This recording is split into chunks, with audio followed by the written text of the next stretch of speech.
Yes, people. We are back live. We are back live on the Sarcasm City TV YouTube for another edition of the Sarcasm City Sports Q&A, where we answer the sporting questions from the chat. So this is your chance to get your questions in, people. And if you are a member of the channel, then your question takes priority like a super chat. So we will get straight, well, we won't get straight to it, but I will star your question and I will get to it. Of course, if you super chat, that's another surefire way to make sure your question gets read out. The link for the membership is in the pinned comment, and it's any level that you are, whether it's Sarcasm Citizen, Sarcasm City Soldier, or Sarcasm City General, then you get that perk because it is on the first tier of perks. Big up to everyone in the chat already. As you can see from the title, Paul Mitchell wanted as director of football Jean-Claude Blanc to be CEO. Or was it Blanc? Jean-Claude Blanc to be CEO as Richard Arnold leaves Manchester United. So I know the vast majority of the questions are going to be Manchester United related, but I didn't turn this into a Man United podcast just in case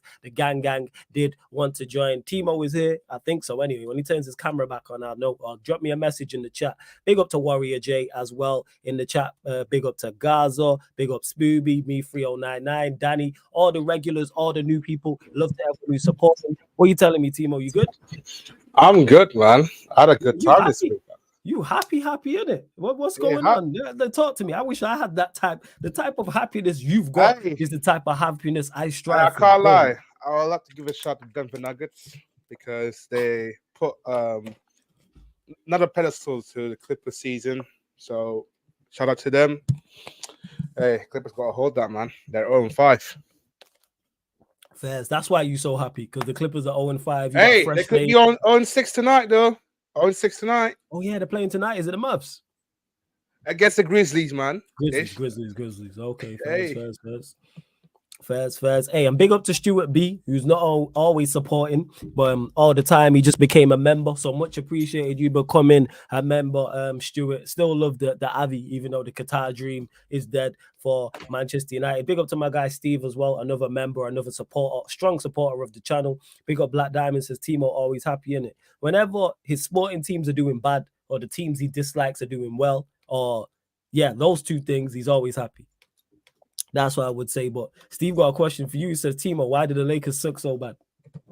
We won last 3 games. Talk to him, man. Chat to him. Don't let him disrespect your set. We won last 3 games. Hey, we won without LeBron, against Portland Trailblazers. That's the Trailblazers. We just smashed the Grizzlies there. What happened there? LeBron already got 16 points, but hey, easy night, innit? Fairs. But hey, love to everyone that's locked in. Run up the likes. Whether you're watching this live right now, watching this back, run up the likes. Hit that like button. Please share across all the socials. Follow at Sarcasm City TV on Twitter and Instagram.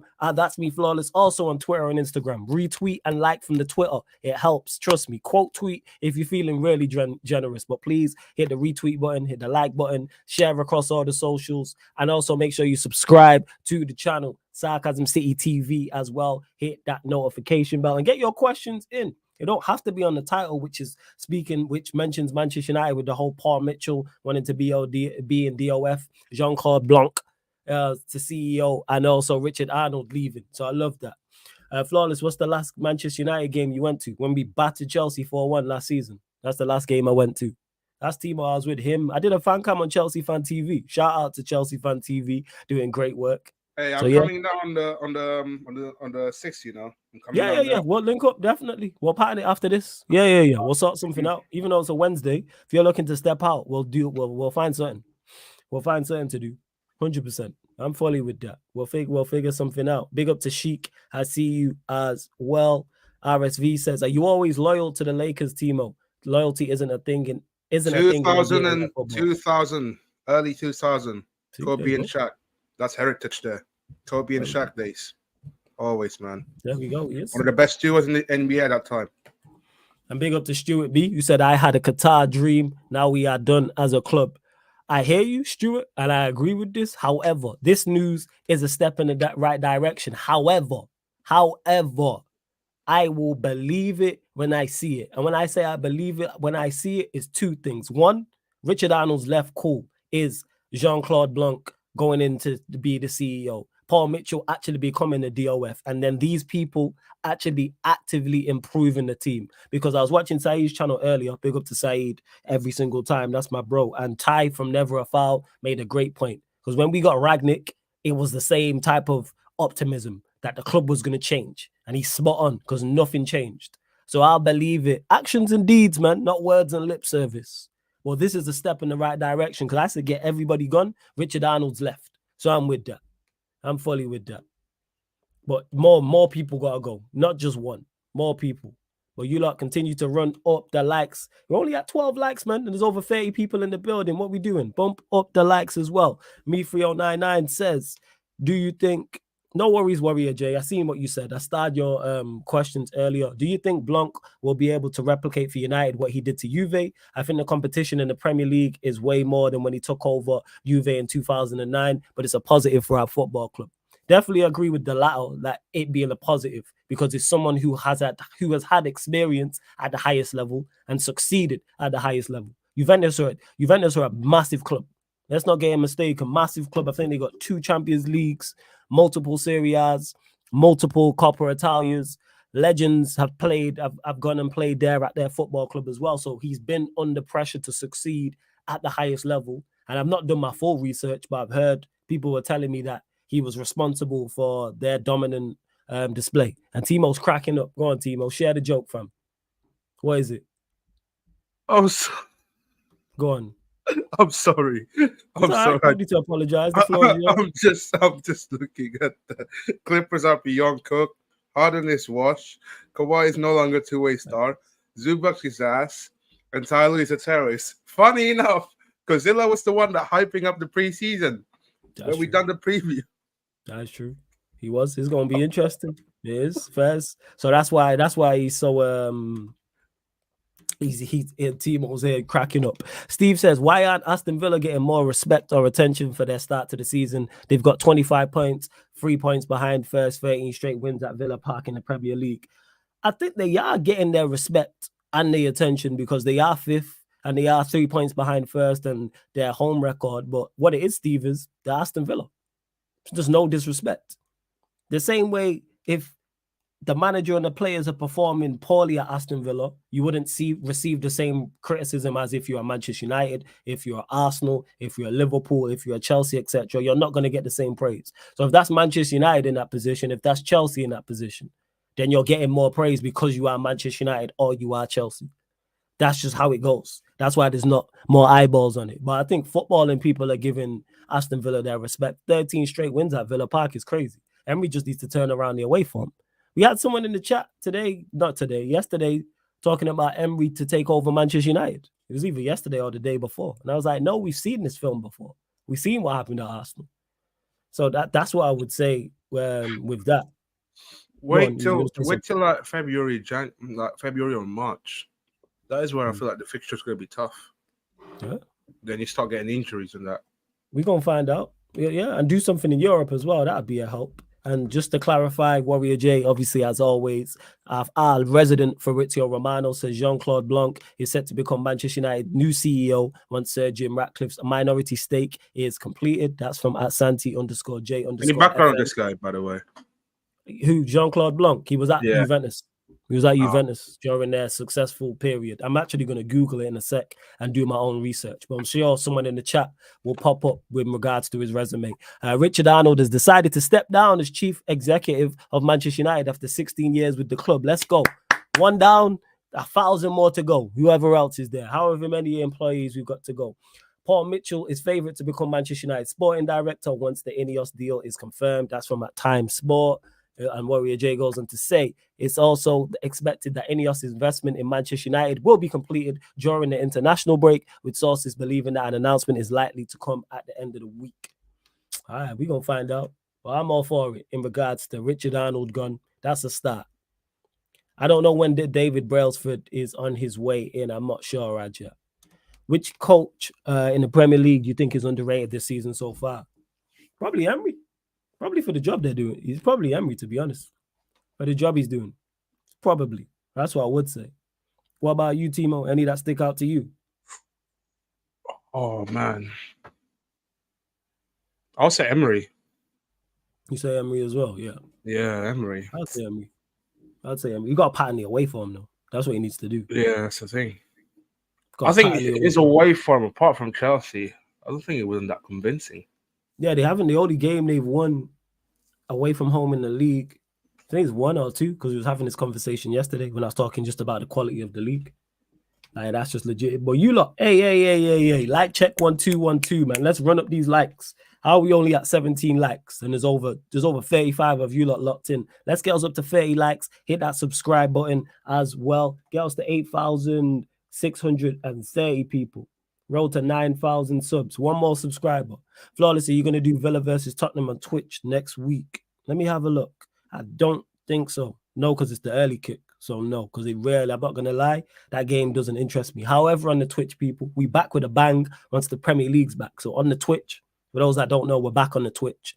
All the kick content is now on the Sarcasm City TV Twitch. You're going to get 3 watch-alongs. 3 watch-alongs on the Saturday. You're going to get Manchester City versus Liverpool, 12:30 p.m. UK time. Then you're going to get Newcastle United versus Chelsea, 3 p.m. UK time. And then following that, 5:30 p.m. UK time, you're going to get Brentford versus Arsenal. So you're getting 3 watch-alongs back to back to back. We are not messing around now. We back on the kick, people. We're not. RSV says Darren Fletcher alongside John Merton needs to get sacked. Everyone needs to be sacked. Everyone needs to be sacked. Big up Flawless. Big up to you, Kingsman. Steve says Newcastle's Premier League away from sucks too. We only won 1, 8-0 away to Sheffield United. Is that the only game we've won away from home? This Premier League is cheeks. It's so bad in terms of quality overall. Let's see what else you lot are saying as well. Sheik says, I actually need Bruno to perform well the next few games. Man's auditioning for Saudi at the moment. I hope so, Sheik. I hope you are right. Hopefully he does perform and he keeps his step. And I ain't trying to see Bruno here. We're going to keep him moving. And don't worry, people. I was going to say we're going to do Premier League predictions, but it's international break. So, yeah, it sucks. But here we are. Making sure I've not missed. Hey, Timo, what's your most hated clubs? There's RSV. I say Arsenal. Arsenal numero uno. I say Arsenal, QPR, and West Ham. West Ham. QPR, is this an order or is this just all the teams? No, all the teams. Probably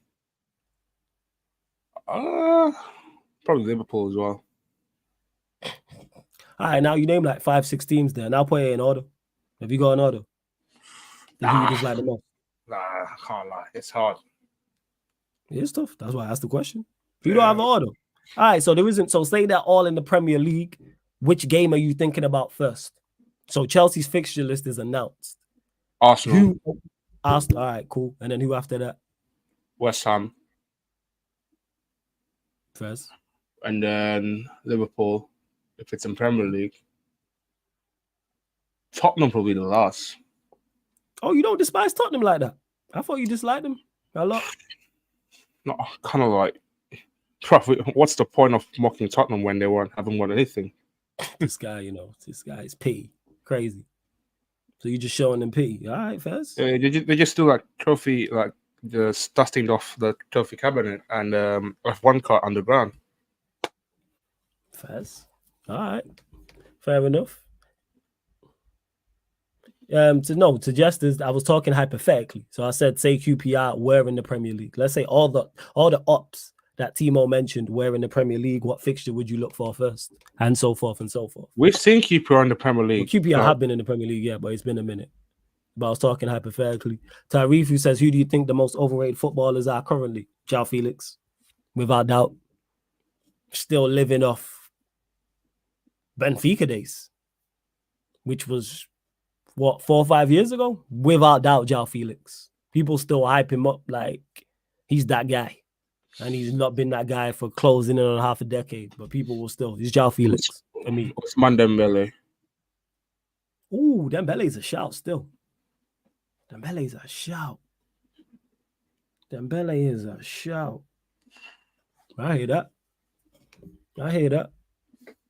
Hey, big up to Eli, who says flawless, stay putting out content. LOL, big up yourself, my guy. Hey man, we gonna keep the content rolling. Never ever stops. Never ever stops here. But you lot continue to get the questions in. Members in particular, if you're a member of the channel, you ask a question, we will get to it. Of course, if you super chat, we'll get to it as well. But non-members and non-super chats, we may or may not get to your question. But to make sure we get to it, either join the membership because it is one of the perks, or I'm saying super chat people. 23 likes, man. I said 30 likes, 7 more. Get us up to 30 likes. What are we doing, man? Slacking on the likes. Very much slacking on the likes. Let's see what else you lot are saying. Man said Spurs, I don't say anything. Man said Vardio. Marcus Rashford. Nah, I don't think Rashford's overrated. I think Rashford is getting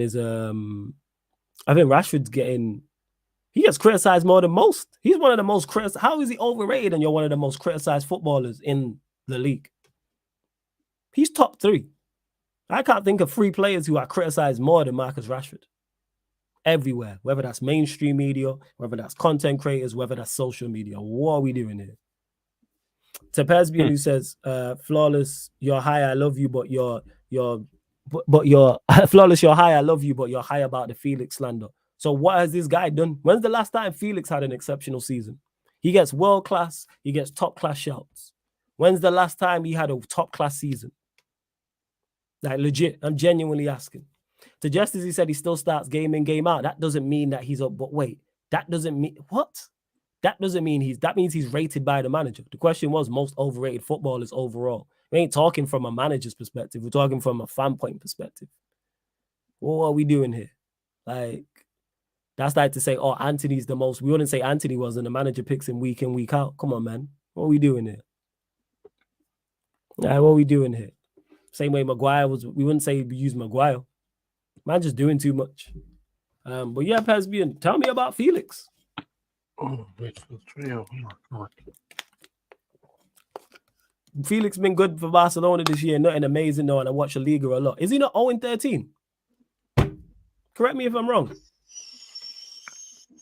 Ooh. Is he not 0-13? This person will know. We gotta see how he lands. Yes, Jez, what are you telling me, family? You good? Yeah, I'm good. You? Yeah, I'm blessed. Jao Felix. Is he not gone 0? Is it 0 goals in 13 games? I think it's 0 and 12. I think 0 and 12.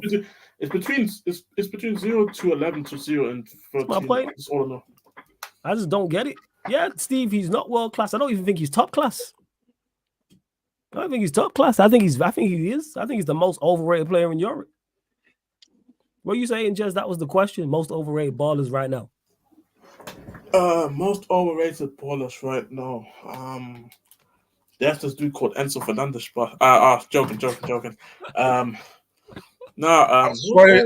choke you next. Like Draymond Green did last night. I said I was joking. He did say he was joking. I did say I was joking. You did say he was joking. He did say. I just landed in because it's obviously literally not pause, pre-pause. I mean, it just comes right at me. So it's like, yo, hold on. I need to quickly think. But Joe Philly is definitely one of them. I think also Joe Cancelo is another one. Oh, yeah. How many assists? I'm not sure. Pesbian, how many assists has he got? Well, he shouldn't be going on 13. So he has in the league in La Liga this year. He has 1 goal and 2 assists in 10 games. But there we go. I'm just looking right now. There we go. You asked for goals, right? No, we asked for assists. Oh, assist. Are we just doing La Liga or are we just doing in Europe in general? You can name Europe. Okay, so his last assist was versus Atletico Bilbao. The 1-0 that they won. That was October 22nd. The last goal that he scored though for Barcelona was in the Champions League on the 19th of September against Royal Antwerp. So he scored a brace. So my point is, people, you can, as an attacker, I ask for both. You have to be good for the team, pass the eye test, but you also have to put up numbers. Why is it so much to ask for both? All the other attackers we rate in Europe right now probably do both, maybe apart from Harden, who's an exception to the rule because he just scores at a monster rate. But there's no one else we expect. There's no other attacker apart from João Felix that we don't expect both from. If I ask Jez right now, all right, well, Kulusevski plays well, but he's getting 0 GNA in 12 games. Jez is going to kick off about that. Same way, Cole Palmer, if he's playing well and he's he got 0 goals and 1 goal and 2 assists in 10 games. Guess what? Timo going to kick off. My players do that. I just accept they're not good. And it's a problem, but João Felix is okay because he's don't get mistaken, people. He's supremely talented. But being talented is not enough. Same way Jadon Sancho is supremely talented, in my opinion. And we've seen what happened to him since he's got here. He needs more than that. It's more than talent. Yeah, I don't think he's that guy at all, Steve. And when I watched him at Chelsea, I wasn't impressed. Everyone told me, watch what he does at Chelsea, and he put up Timo Werner numbers. No, notice what João Felix is like. João Felix, the individual player, is a fantastic player, in my opinion. Yes. But the issue, and you can see it, you can see in games as well what I mean by that. You can see he's very, like, on the pitch, you can see the IQ. You can see the way he can drive with the ball. You can see what he's trying to do. Like, it's not like he's just trying to just run into one and hope he gets past one. Yeah. But the issue with João Felix is just that at the end of the day, the sport is a system game, in my opinion, and you kind of have to blend in both. Like, we're talking about Sauce, like Eddie saying. Eddie as well. He said, I heard Sauce disrespecting her arrive, and it's no surprise. Yeah, see, Steve, I'm not saying, I forgot we live in an era where GNA means your world class. He affects games massively when given the license. I'm saying both. I'm saying, like, what we talking about here? What games did he affect at Chelsea? I didn't see it. I missed that. I must have fell asleep. I missed that. What games did he affect at Chelsea? See, that's my point. It's like, and even then, we're in an era where even if you affect games, that is not enough, like you said, because it is important. Because again, we as a footballing community, we was go and slander somebody like Mo Salah, who I actually started to appreciate a lot more, considering that he had a complete road change.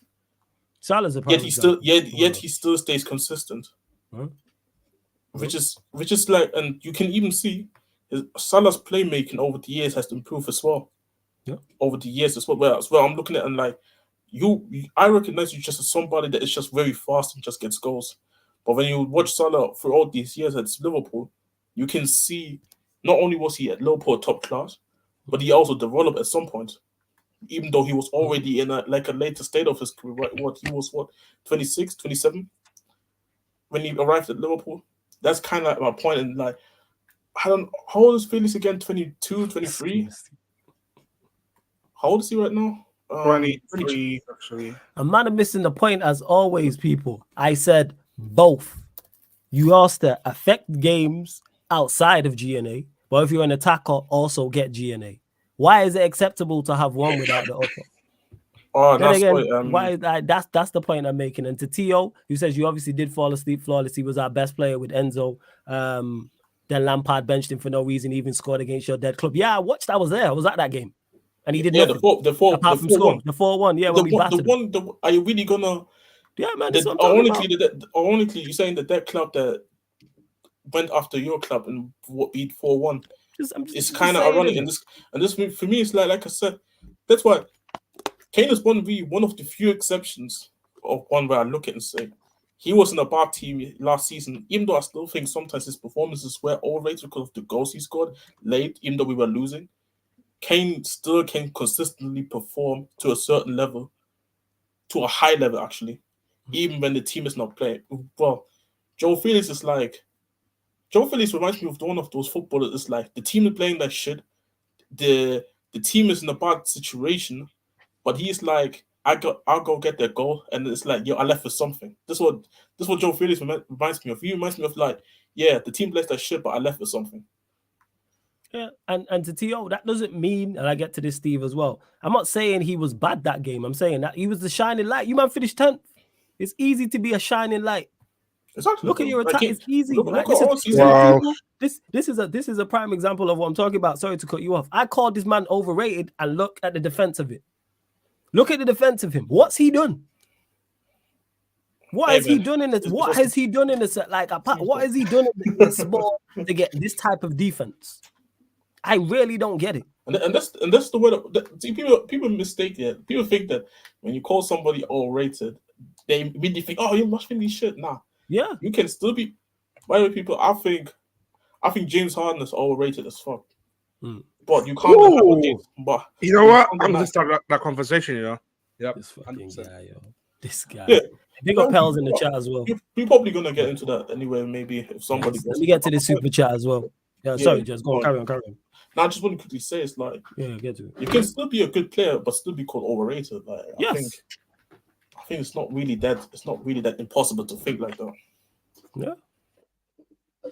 Yeah. Oh, there's a miscommunication here. I agree he's overrated, but I disagree with you saying he did nothing at Chelsea. No, he did nothing in terms of his level.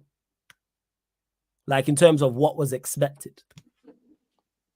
If look at the numbers, like, we're not gonna act like his numbers at Chelsea don't matter because it don't suit the narrative. Let's say he played 15 games, I'm not sure how many, and he had 10 assists and 8 goals. What would the conversation be? If he played however many games it was at Chelsea, I don't know if it was 15, if it was 20, etc., etc. Like, what are we talking about? Like, what are we doing here? People don't want to use the stats when it's against them, but let him put up numbers. Let him play for Barcelona this season and he gets 25 goals and 15 assists by the end of the season. What's everybody going to be telling me? See, look, Cole, so when he doesn't, I can't use it against him. Come on, man. Like, what we doing? Let's just call a spade, man. Why don't people want to be honest? Why not? And Steve makes a great point. Big up for the super chat. Says literally nobody can pin down a position for João Felix to play in. Neither can any manager. That's his biggest issue. That's a problem. That's a massive problem. The fact that we're still having conversations about how to get. You know what? It sounds a lot like. I'm trying to think. There's a player and it's just lost my memory. That people still Mason Mount. That's the same debate. People talk about Mason Mount getting the best out of him and where he plays and what to do. But when a player's quality, there's not really much conversation about it. But big up for the super chat anyway. Big up for the super chat. No, I agree with you, Flawless, but did you not rate Pogba at points bit hypocritical? No, because he did the business at Juventus. He was a part of a quality midfield front three. Midfield three. My biggest issue with Paul Pogba when he was at Manchester United was his lack of availability. That was my biggest criticism, and he should have done more. I can rate you, but still think you need to do more. And guess what? He did more at Manchester United than João Felix has done in his career. What are we talking about? Wait, did Benfica win a league? I bet he won a league at Benfica. He might have won a league at Benfica. But since he left Benfica, Pogba did more at Manchester United in that one season. In 2 seasons. He did win the league with Atleti. He was there for that season too. Did he play? Did he play like that? Yeah, he was playing, but he was playing, but people don't want to use the context in the same season. Half that season he didn't play well. He only started really to turn up. It's kind of like the AC Milan season when they won the league title, but people don't want to talk about Leao wasn't really consistent in that same season up until like late in the season, where he had I think Leao had like an 11-game run near the end of the season, where he just scored in every goal, every game. And then helped obviously AC Milan carry them to the league title in a couple of seasons ago. Kind of similar to that, I would say. Yeah, and to know, Pesbian, you're missing the point. He says, nah, let's not throw Mason mid with João Felix. I didn't throw them in the mix. I said that people ain't even listening to what I'm saying. I said that's the same argument people use for Mason Mount. I never compared the two as players. It's the same argument because I've heard it. I've heard that about João Felix. I've heard that about Mason Mount. Of course, João Felix is a much better player than Mason Mount. But how come he putting up Mason Mount numbers currently? Why is that? Like I said, let him have a season where he puts up good numbers. People going to want to talk about his numbers, but now it's not about stats. All right. Right, this is okay. All right. Now it's not about stats. You know what it is? It's always about narratives, and yeah, how it suits the narrative. Like when it suits me, FC word to like when last season, and obviously this is not people think I hate Kane or anything. I got no issues with Kane. I hope he wins the league title, Bayern, all that stuff in it. But Kane Kane was a part of a failing team. Facts. Like this is the conversation that people don't want to have. That we had teams who were in title races. We had teams who were in semi-finals and finals where he was starting, but he escapes a lot of criticism of these matches, and that doesn't mean that it's his fault. Before anybody in the chat says, "Oh my God, you're saying it was you," so you're saying it was all Kane's fault. No, I'm not saying it was Kane's fault why he didn't win these matches. I'm saying that let's have honest conversations. Let's have honest conversations because when it doesn't suit your narrative all of this, and when I sit here and tell you that Kane was part of teams where I believe he should have done better in certain games, where Spurs was a generally good team. When you had Eriksen, you had that back four, you had Luis at his best, you had Eriksen at his best, Son probably wasn't even at his best yet at that time, but you get what I mean. He was high level, Kane playing to a high level. That was a younger Kane too, so he could even press at that time. It's kind of similar to that. That's why I said that narrative can really fool people a lot. Facts. And he's just one of the players. And to be honest, like before people think like I hate Joe Felix and shit like that, at least she started this whole thing saying how I think he's a very fantastic footballer in my opinion. Absolutely. I think he's supremely talented. Exactly. But the issue with him is that he's suffering from what a lot of footballers who are going through the same thing is that one, he doesn't know what his best position is. I think it would be a lot easier to understand what you have to do with somebody like him once you actually know where to play him. Because now he's getting moved around in that front three. Sometimes I see him play in midfield, kind of roaming. Then I see him as a false nine. Then I see him as a left winger. It's like, so why did Javi wanted him? It's just like, Javi doesn't even know who he wants. And we all say, let Joe Felix play in a better team. Well, of course, it's still early this season. There's still a lot of football to be played. But you would imagine that Barcelona knew what they were getting with the player. And I feel like Barcelona is the same thing where I say it all the time. Like a lot of footballers, when you think about them, the idea of the footballer is amazing. But then when you see them on the pitch, like Ousmane Dembele is the prime. There we go. Overrated player right there. Yeah. You know what? Timo mentioned Ousmane Dembele. Ousmane Timo Dembele said that. He did that. As hell.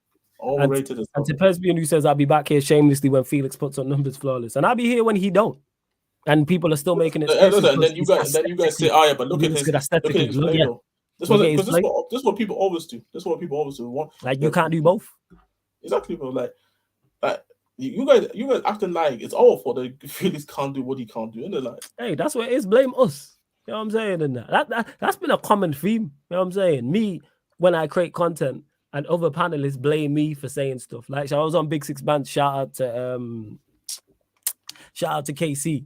And it was mentioning about how Douglas Luiz has been linked to Arsenal. And then Mons was like, what'd you think of that? And I was like, he's better than Havertz.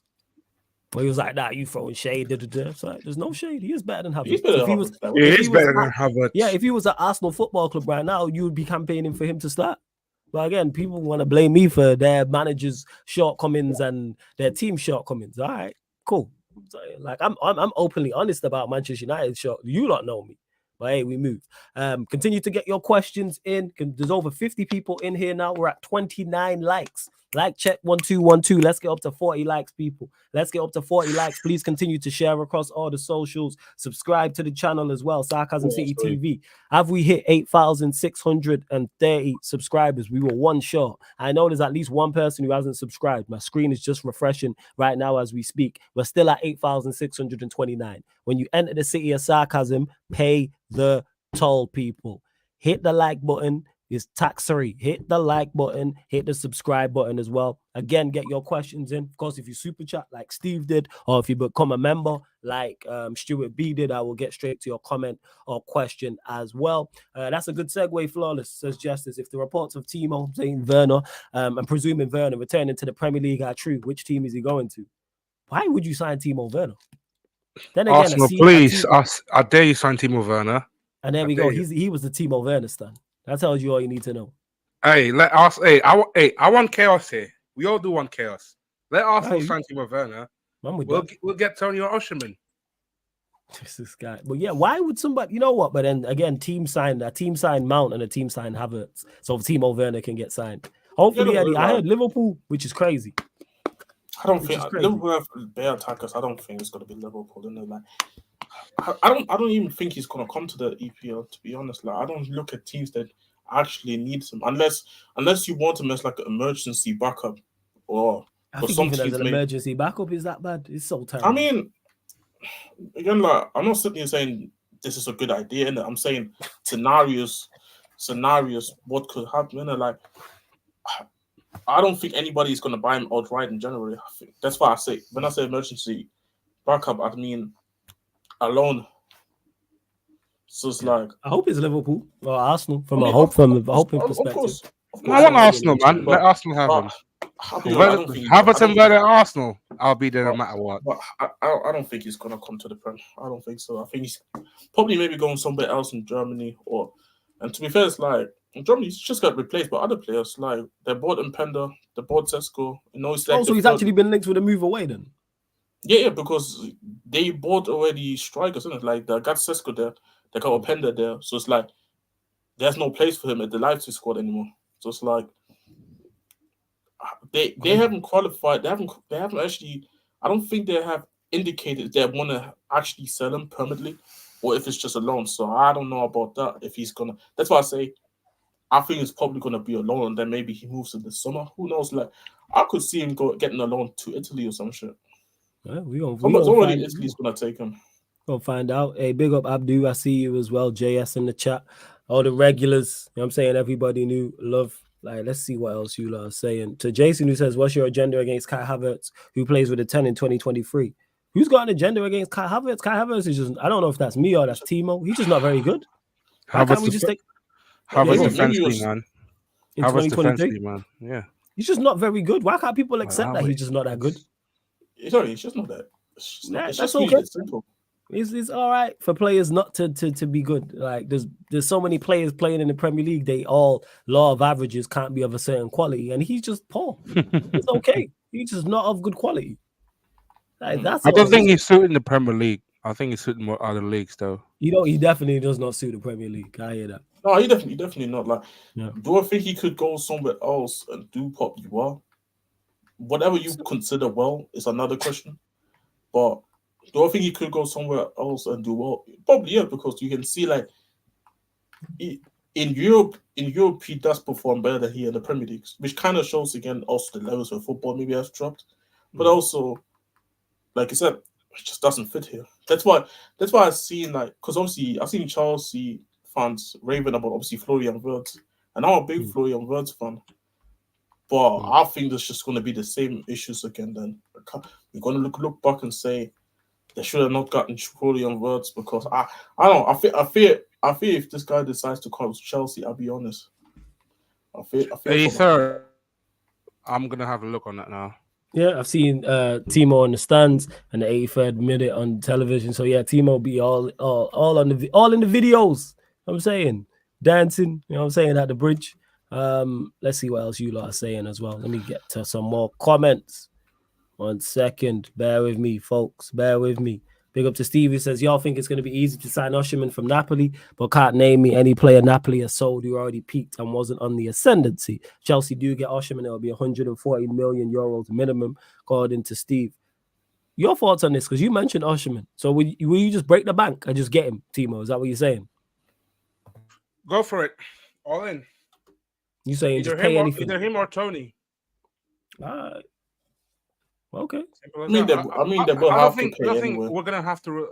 We can't rely on Jackson to be a starter for the rest of the season. We need someone alongside him. I think Broja's gonna be the one that's gonna be sacrificed in January. Okay. So you're saying just pay the big bag, 150 M's. Go for it. We got some money, a lot of money in the bank. You do have money in the bank. That is facts. That's one thing about Chelsea. All in, man. All in or nothing. First. Let's see what else you are saying in the chat as well. Kai does get picked for the German national team, even though he's poor. Tells you all you need to know, JS. Yeah, go on. Yeah, but the German national team is awful though. Has anyone predicted Philadelphia is going to be this good though?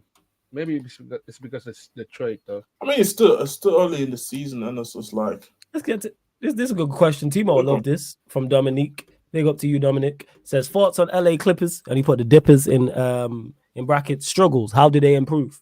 Unbalanced team. You got James Harden on one side. You got Kawhi. You got Paul George. What? That's like 3 superstars in your team. Massive. And Russell Westbrook as well. That's a massive ego there. You know what's crazy? The question I said, how do they improve? And Timo just listed all their deficiencies. Yeah, I love that hate.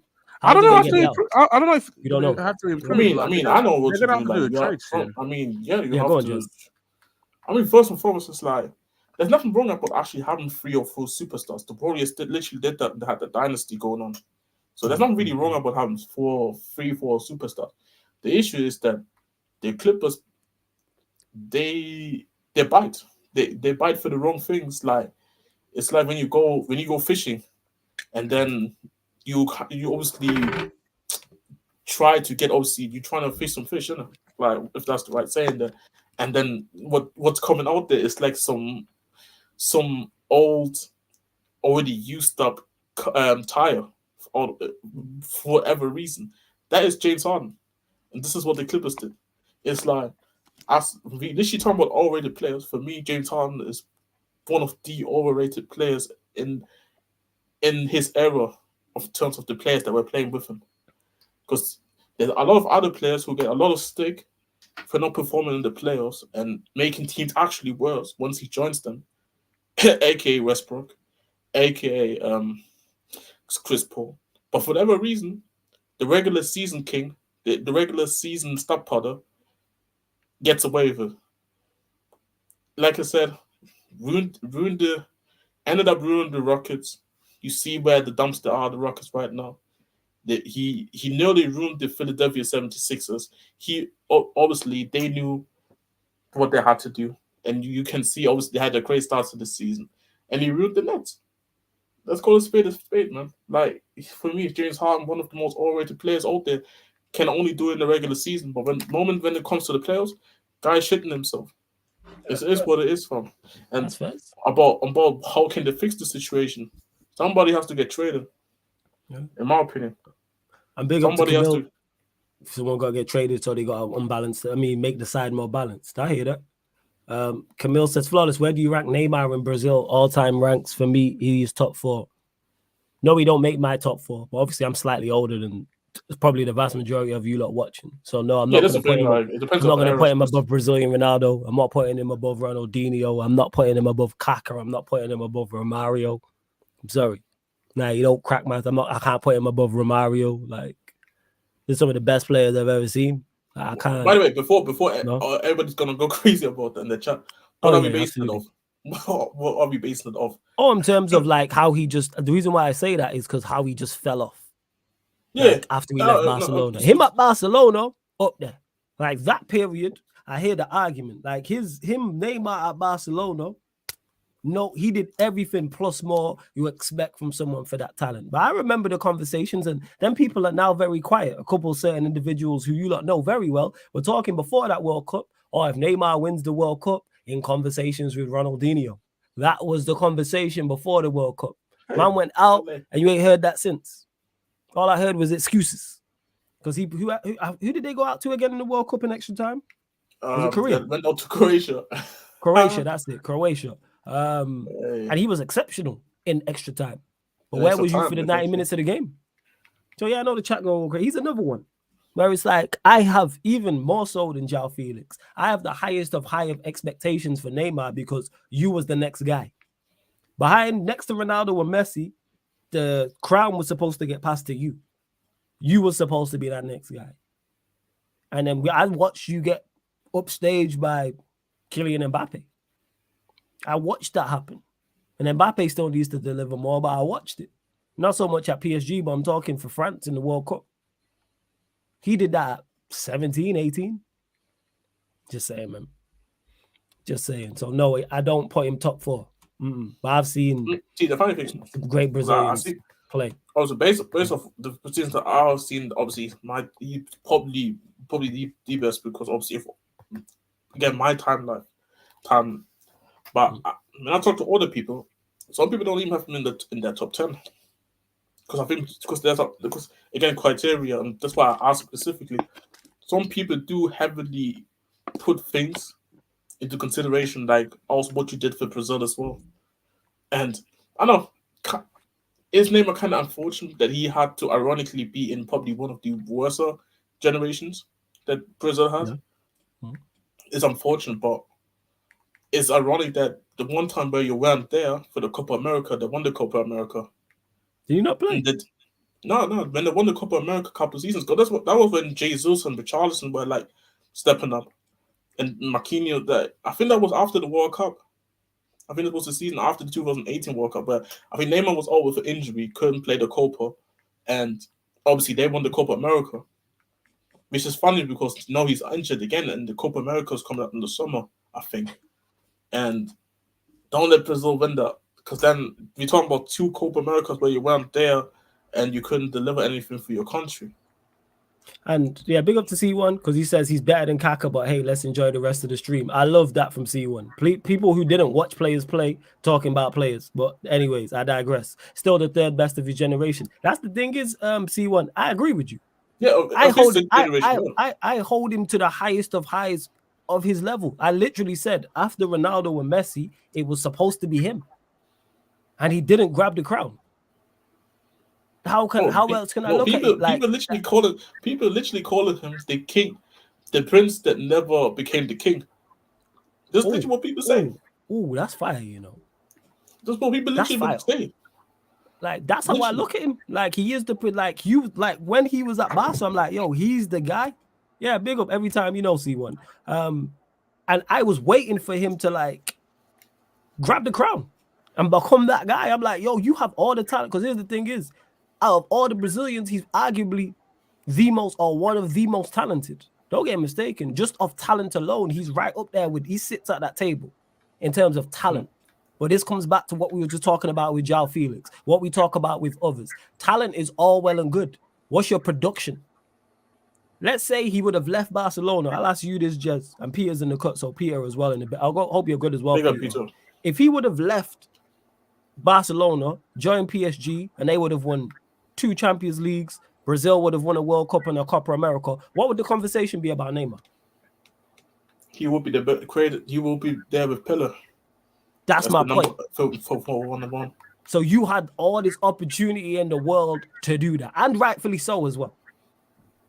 But if he would have, like I said, if he would have won 2 World Cups, or even 1 World Cup, I should say, won 1 World Cup, won a Copa America, and won 2 Champions Leagues at PSG. There wouldn't be all this talk about Messi's longevity. All these awards he's getting now in his late 30s, Neymar would be getting.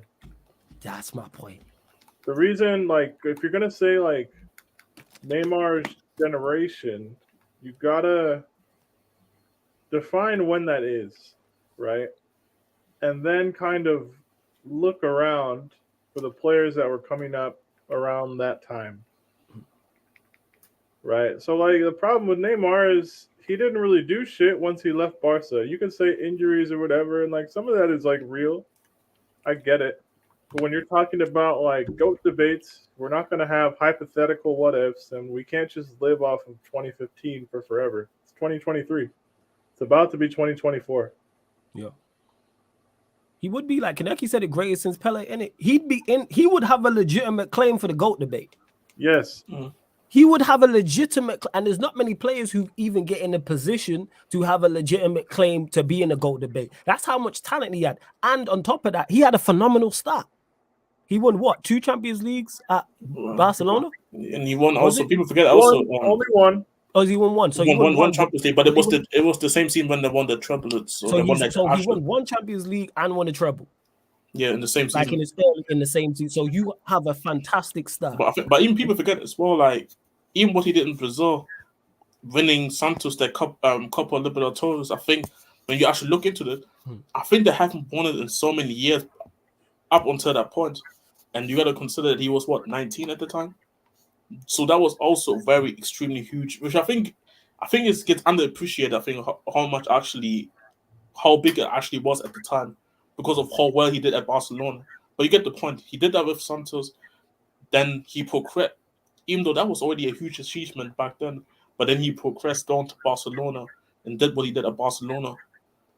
And then This man really could have went down. No, he could have been like we could have literally have a conversation about him being literally in the goal table. Like we talking about him doing interviews like Messi did with Zidane the other day. He legit could have, because like you said, he won the one Champions League, won the treble. Say he would have won a World Cup for Brazil, or 2 World Cups, because he is good enough. Let's not get him mistaken. He's more than good enough in terms of talent. Same with Champions League. He's had his moments at PSG. They played in the Champions League final. They've been to the last stages enough. Now, that's not all on him, but like I said, if they won it, we'd be here using that, praise him. And I throw Mbappe in that mix as well. I look at Mbappe, not funny, but I'm like, you need to deliver now. Because you're slowly but surely going down the Neymar route in regards to burst onto the scene, won a World Cup, one league. Now you need to deliver. Though.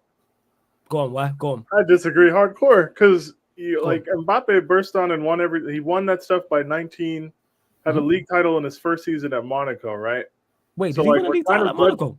Yeah, they won the league title in Monaco. Oh, shit, I didn't know that. It was the team when before he went to PSG. He won a league title, right? I didn't know that. He just scored a hat trick in the World Cup final that he lost. Yeah. Right? If you want to be hypercritical, say Mbappe, you didn't go 2 for 2 in the World Cup, you're a loser, sure, fine. Like, I guess you can do that. I don't know if there's a single, like, obviously I'm being a bit like tongue-in-cheek with that. Yes. Right? But like, you got to understand, and I think, he lost no. It's club. That's how Peter. The reason why I say that, because I look at, sorry to cut you off, I look at club side. I'm looking at it more club. Okay, fair enough. Yeah, international, he has the chance to go down as the international goal. Because to me, this is how highly I rate him. If he doesn't win another World Cup or Euros, I'm looking at you funny. I'm sorry. With all that talent you have and all the talent around you. I get it.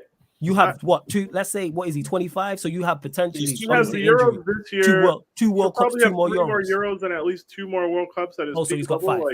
So let's say 5. Yeah, you have 5. You got 5. You got 5 opportunities to get. I'm saying get 1. I don't know. I don't think Mbappe to go down the Neymar level, Mbappe would have to struggle with a bunch of injuries, which he doesn't do.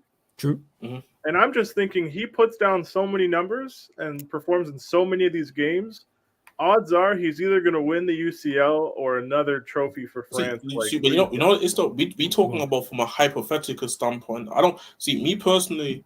I do believe. Big up for you, big up Jacob, United Spurs of America for the raid. Everyone run up the likes, hit the subscribe button. This is a good debate. Go on, carry on. Yeah, see, with me, Mbappe is like, I think he can achieve all these things. Like you said, he doesn't really get that injured. He makes sure that he keeps himself in shape because obviously some people may say maybe Neymar's lifestyle was a part of the reason why he ended up physically declining as well earlier than everything. Whatever you want to put things like being fouled as the type of player Neymar is, obviously you will get obviously a lot of fouls because obviously people bring it up with Hazard as well, which I think is a valid point as well. But I do think Mbappe can achieve these things. But if we talk from a hypothetical standpoint where like we look at him with the talent that he has around him, considering how wanted he is, so he had choices where he could have already left PSG and won probably a Champions League. If probably, like I said, hypothetically. But let's say if you look at from this situation where he's still at PSG, and I look at his club career and it's like he is gonna, regardless if he's gonna win a tournament with France or not, he will be France all-time leading goal scorer. I don't know how close. I think he's already PSG's all-time goal scoring leader for PSG. He's obviously gonna literally stack up all these league titles with PSG as well. But it's like, at one point, do we look at him and say like, at what time do we look at him in this conversation about his club career? Because I think what he did at Monaco was big. I think. Yeah, I didn't know about the league title. That's a massive. But with PSG, it's like, with PSG, I always feel like it's more individual for him rather than actually achieving something. Which is, I think, is valid because obviously to be fair, they lost out of a couple of league titles. But then again, I do think these guys really don't generally care at times because then they just go again next season, they win it, And I feel like there's going to be a point where we're going to look at him and say, what really have you done in terms of achievements? Because I think a lot of players tend to back up numbers. Because the ironic part is, if he would have won that World Cup just past, he could have retired literally on the spot, and we would look at him and say he had a great international career at 20. Oh yeah, that's why I'm looking at it and I go, Peter mentioned it, three more Euros, 2 more World Cups. So you have, and that's obviously him being at his highest level injury prevention. So you have 5 opportunities with all that talent that is currently around. Of course, circumstances change in 4 or 5 years' time. That talent could have dwindled or not be the same. Other nations can get better. But how I'm looking at it is you already have a World Cup and you now have 5 opportunities. I hold my GOATs to GOAT-like standards. If I'm calling you, if I think you're a generational talent, I'm holding you to generational. I'm not saying go win all 5. That's ridiculous. I ain't even saying win 3 out of 5. I'm saying win 1. I'm saying win 1, which I think he is good enough to do. That's why I was very critical of him in the last Euros, the one they lost when he missed the penalty because I don't think he performed well. Yeah, the World Cup, this one gone, he was on. You did pretty much, you lost and your stock rose. So that goes to show in terms of his performance. He put the nation, he put the team on his back. I respect that. But how I'm looking at it is, and more so his club form, because he's been in the Champions League final. Him and Neymar, I watched that game, did not perform well. And they both had sitters that they missed. They both missed sitters. Yeah, PSV, no player in the modern era has won 2 World Cups. That's history. He's goated for me if he wins another one. And that's the point that I'm making is not many players get to that opportunity to even do that. So I'm looking at you going, all right, but even go check the World Cup final watch along. It's on here still. When they was losing to Argentina and he had done nothing up until he scored the equalizer, I think. I'm sat there saying, yo, Mbappe, you've done nothing. Yeah, I've done nothing. I mean, I was like, I think I even said on the stream, say Mbappe's 10 minutes away from getting popped an all-time slander stream on. He was going to get slandered. But guess what? He stepped up because that's what you're supposed to do if you're of a certain caliber. And he did that. I'm saying, oh, yeah, Eddie. Girl had me crying with that neck brace. Side note, I need to watch that. It popped up. I've seen it before. I'm definitely going to watch that. And we're going to definitely get, speaking of that, Peter's thoughts on that and Timo's as well. We will discuss that shortly. But yeah, that's how I look at it. If I can't sit here and say, wax lyrical about Kylian Mbappe and say he's a needle mover and one of the few needle movers and one of the few people who I would have at my club regardless of price, bring him here because I think he's that good, then accept him not winning major trophies. Just getting output. Just like you said, Jez, just putting up numbers, just getting goals in the city. What did your team win? All my GOATs, I hold to that standard, 1 major trophies. Ronaldo, a little bit, he's the exception to the rule. Brazilian Ronaldo I'm talking about, but he was just the best striker I've ever seen regardless. But Ronaldinho, I hold to that standard. Kaká, I hold to that standard. Cristiano Ronaldo, I hold to that standard. Messi, I hold to that standard. All the GOATs. So I'm going to hold you to that standard too. Go win. If he don't win 2 Champions Leagues, I think that's a failure in his career. That's how good he is. Was he 25? So let's say 8 more years. But he does need to leave. For those asking, he left PSG. To me, if he don't win 2 Champions Leagues and win 1 more international tournament, that's a failure because of the talent he has. People will say that's being harsh, but I'm gonna hold you to those standards. Yeah, go on, fam. It's harsh, but then again, it's that harsh. If you're saying this all up on Oliver Skip, we would be saying like, if this is Oliver Skip, then of course this is harsh. But I mean, I still talk about how Messi hasn't won a Champions League since 2015, and that's a fair criticism. I still talk on it. Doesn't mean like Messi is my favorite player, and from all this football that I've seen in my life, Messi's my favorite player. Obviously, Bale is second for personal reasons, but Messi's my favorite player. But even then, I say this: the fact that he went 8 years before he left Barcelona, or 7 years until he left Barcelona, and he hasn't won a Champions League. It goes extremely under the radar. But obviously, he won the World Cup, he won multiple Champions League and that. But this is the standard that he has put himself up to. You know? Absolutely. But a lot of people don't want to hold their favorites to those standards. The man want to scream GOAT. Understand what that acronym means. So let's hold him to, I'm going to nitpick. If I call you a GOAT or someone else calls you a GOAT, I'm going to hold you to GOAT-like standards, and that is nitpicking. 110%. You can't have it all up. So if you do all this great stuff, you're the GOAT. But then if you don't, all right, it's okay. you still put up numbers and it's everybody else's fault. And you'll hear me talk about this when I talk about Manchester United with players nowhere near that caliber. People do it with Bruno Fernandes all the time. All the time. This happens with Bruno Fernandes. All the time. All of the time. Oh, when he plays well and Manchester United win, all hell Bruno. But then when we play bad, it's everybody else's fault when he plays bad. No. You can't have it both ways.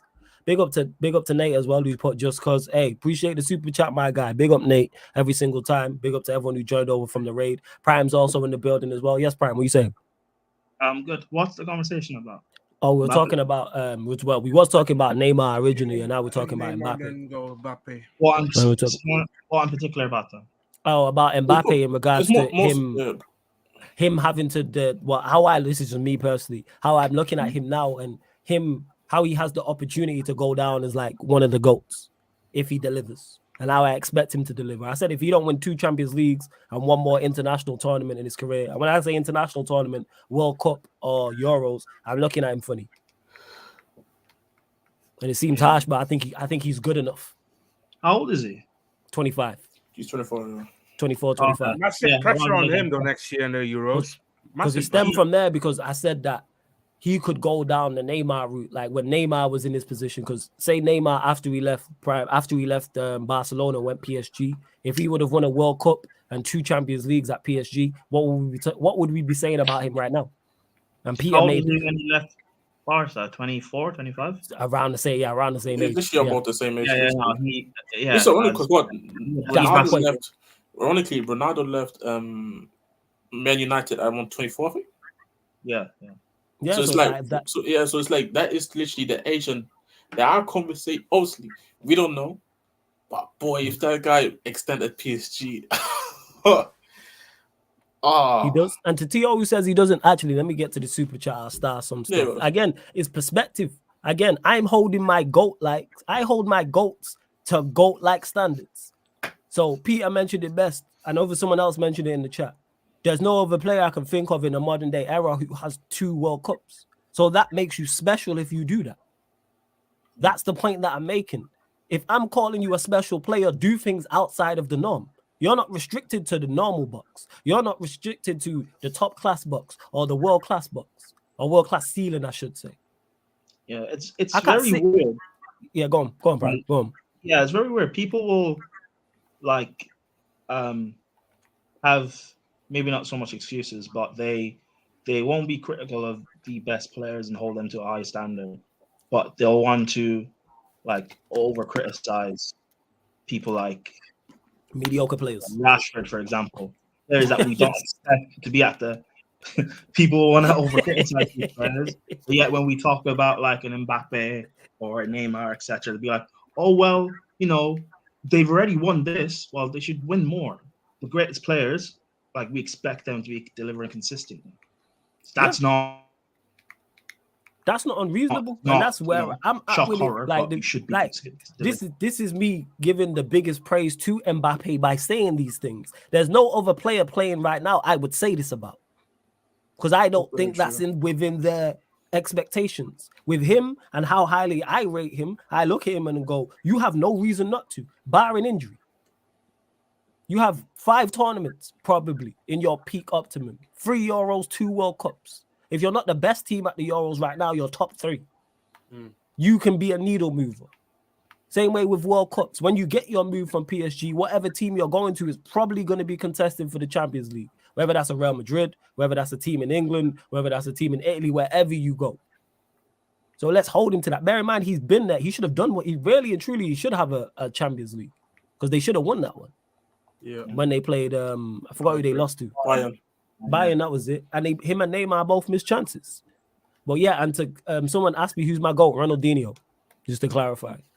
And big up to you, Paul, for the super chat, man. Much appreciated, man. Love for the generous super chat. He says, yes, flawless. What's good? Brailsford is a good shout. Read the book, Atomic Habits, a book based on his thinking, world-class mindset. Listen, I watched the replay tomorrow. Just got in and I'm wounded, bro. God bless. I hope you're good. I don't know why you're wounded, but I hope you're blessed. Big up for the super chat, Paul. I hope you're right about Manchester United, because you've been consistently on this telling me to keep the faith, but I still don't see nothing like that's I see nothing. Hey man, be hopeful, man. Anyways. And just quickly to Jason, who says, but Flawless, don't you think other factors come into play also? He can't control everything that can go his way. No, but the thing is, he can control more than most. Because you know why? He's the best player on the pitch. I mean, already he did it though. He literally already showed. We watched him in the World Cup. This is bro. Like I said, we were on stream. Watched him in the World Cup. We watched it. We had a watch along where we literally sat here and said he's 10 minutes away from getting murdered on the next Q&A that we're gonna do. Facts. Because I can't lie. I don't even hate. I don't even hate Mbappe, but I had already things rather. I already wrote things down. Ghost Mbappe and PayPal. Ghosting in the World Cup final, like bro, I had bad things already to say in it, but and I don't even hate Mbappe like that. But knowing my character, sometimes I even shit on players that I like sometimes just for the course. But yeah, like bro, he was so close to that he escaped a massive slander session. Yeah, like he did. And just to clarify to Jedi Ghost, he says Pele is the GOAT, stop the blasphemy, Flawless. I don't talk about players I never watched. Yeah, so let me just clarify this. When I say GOAT, I'm talking about players I watched. I know you lot think I'm old. I ain't that old. I didn't watch Pele. Same way I didn't watch Maradona, even though I think Maradona has the most impressive resume. But that's a whole different conversation. People, he's not that old. He saw Gerd Muller. Like, shut up. But shut up, man. But yeah, that's what it is. Maradona winning the Serie A with Napoli and the World Cup with that terrible Argentinian side that like my pops and uncles told me about tells me all I need to know. But I can't comment on players I didn't watch.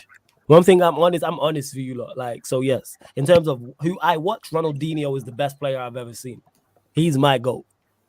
Like that run, even though it was short, he did everything. Man won everything in that 4 or 5 year period, and I've never seen anything like it. And probably never see anything like it again, to be honest. In terms of what he did at the highest level. Man won everything at club and international level. And then said, all right, fuck it, I'm good. Hey, we move. You know what I'm saying? And big up Peter. It's good to have Peter back in the chat. Hey, Paul, though, big up for the super chat as well. Steve, don't worry. I'm going to get to all the questions from members also. Question, has Isco or Alvaro Morata's career has been disappointing? Isco particularly, I thought it's been disappointing. I don't follow them man's careers like that. I'm not gonna lie. I disagree. See, I think neither of their careers has been disappointing at all, to be honest. Morata's been on half the teams in Europe. The answer is clearly him. You know what? Isco, probably injuries as well, hit him a lot though. No, you guys didn't have these expectations for Isco coming up. We just didn't. And if we're gonna say we did, then we're lying. Right there, we're not having an honest conversation.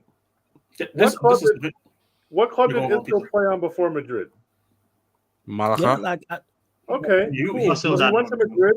He went to Madrid the same summer, right? Did he go to Madrid in 2013 or 2014? 13. I think it was 14. I checked. No, it's 13. It was 13. Is it defo 13? Did you do the research? Yeah. It was 13. Yeah. I thought it was 14. So I don't know. This is Timo you're talking about. Of course, he didn't. He went to Madrid the same summer that Toni Kroos went there, right? Xabi Alonso was still there. Arbeloa is still there. Luka Modric was doing his transformation from being a flop to being a future Ballon d'Or winner, right? Mm-hmm. So, like, Isco went to Madrid as a squad player. Morata came through that academy, was supposed to be the next big thing, a striker, hasn't panned out anywhere he's been, despite getting chances at 5 or 6 different clubs, and is now at Madrid's little brother club. Fez? On top of that, Morata flopped for our team. I don't see how you can say Isco is more disappointing. It's the question. I'm not saying Morata has been disappointing as well. I just think with Isco is that the injuries as well. I feel like kind of like hampering his career most of the times. I think Morata has always been a flop. That's the thing. No, here's the thing. I had a bigger disappointment Morata than Morata being a flop. Though he might have flopped at Chelsea, everywhere else he's been, he's always been a backup player. At Real Madrid, he was a backup player. Same at Juve. He's only doing now at Atletico Madrid, but his first spell at Atletico, he was also a backup striker. So, he's never been this big name striker that was supposed to lead your line to anything. Chelsea would Oh, be stupid enough to actually pay broke him up, that big Prime. money to do it. Say the last little bit again, Prime. You broke up. Yeah, broke up, man. He's not a big money. He's not a big like striker. He's always been a backup striker. Chelsea's the only club who's been stupid enough to pay him the money to come in as a number one. See, what's it called? I completely looked at the question differently. I didn't look at the question as in is whose career has been more disappointing. Like, I'll be honest. I thought he was asking separately. I thought he was asking. Yeah, separately. that's what I think. I thought this was more about the individual rather than actually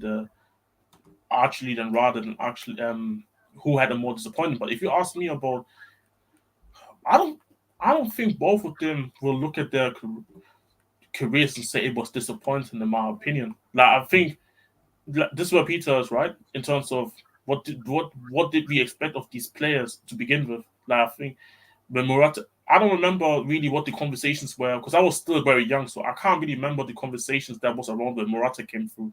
With Isco though, I don't remember conversations about him. I ain't gonna lie. Yeah, that's what I'm saying. That's what I'm saying. I don't know, so I can't even comment about Morata's expectation when he came through. Other people maybe know better than me in it, so I'm not even really commenting on him. But I mean, can you really call it disappointing? Like this guy's is literally definition of a money launderer. The fact that he played for so many top clubs in Europe, I can't call that disappointing personally. But and with Isco, I feel like he suffered with a lot of what other players ironically suffered with.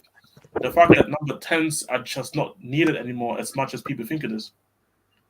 Yes. I think him, Özil, ironically, James Rodriguez.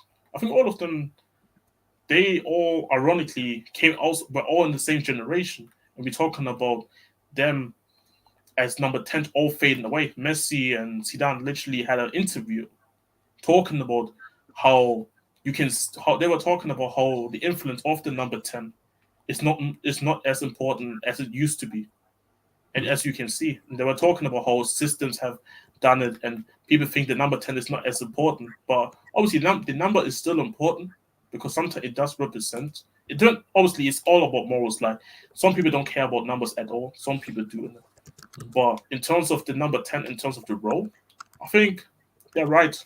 I feel like that's why I don't call James Maddison a number 10. I call him number 8 because you see him operate in all phases for us. For example, you saw that with Leicester.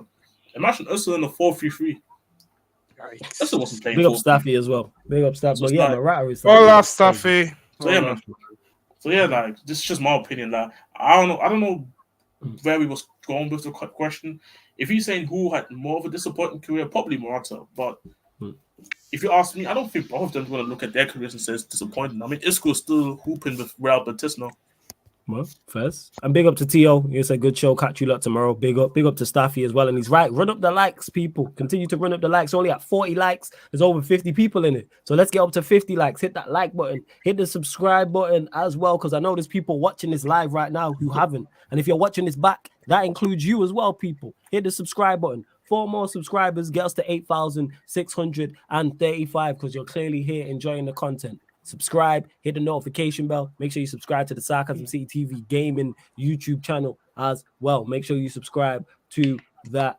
Continue to get your questions in. It don't have to be on the topic we've spoken about. It don't have to be on the title mentioning Paul Mitchell, Jean-Claude Blanc, Richard Arnold, etc., etc. Let me get to this then, Peter, and then quickly, and then I'll get to what you want to say. If Mbappe does not leave League One, can he ever be considered in the GOAT conversation? He needs to. Yes, he can still. He can still. Yeah, because if he wins, if they turn it around and he wins champs there, because he can do it now. Yeah, he can. Yes. Only one League One team has ever won the Champions League. What if he leads the second team to it? Yeah, yeah. That's what I would say. That's like one of those things that makes no sense when you say it out loud, but it like might sound good when you read it. You can. That doesn't make any sense.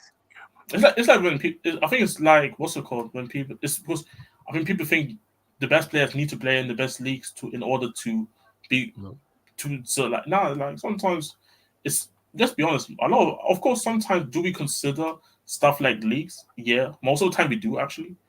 But if you tell me this guy's going to deliver, let's say he never leaves Liga and he stays with PSG his whole career. If you tell me he delivers 2 Champions League for PSG. That for me is a lot. And then, like we said, we're talking about his European career as well, international career as well.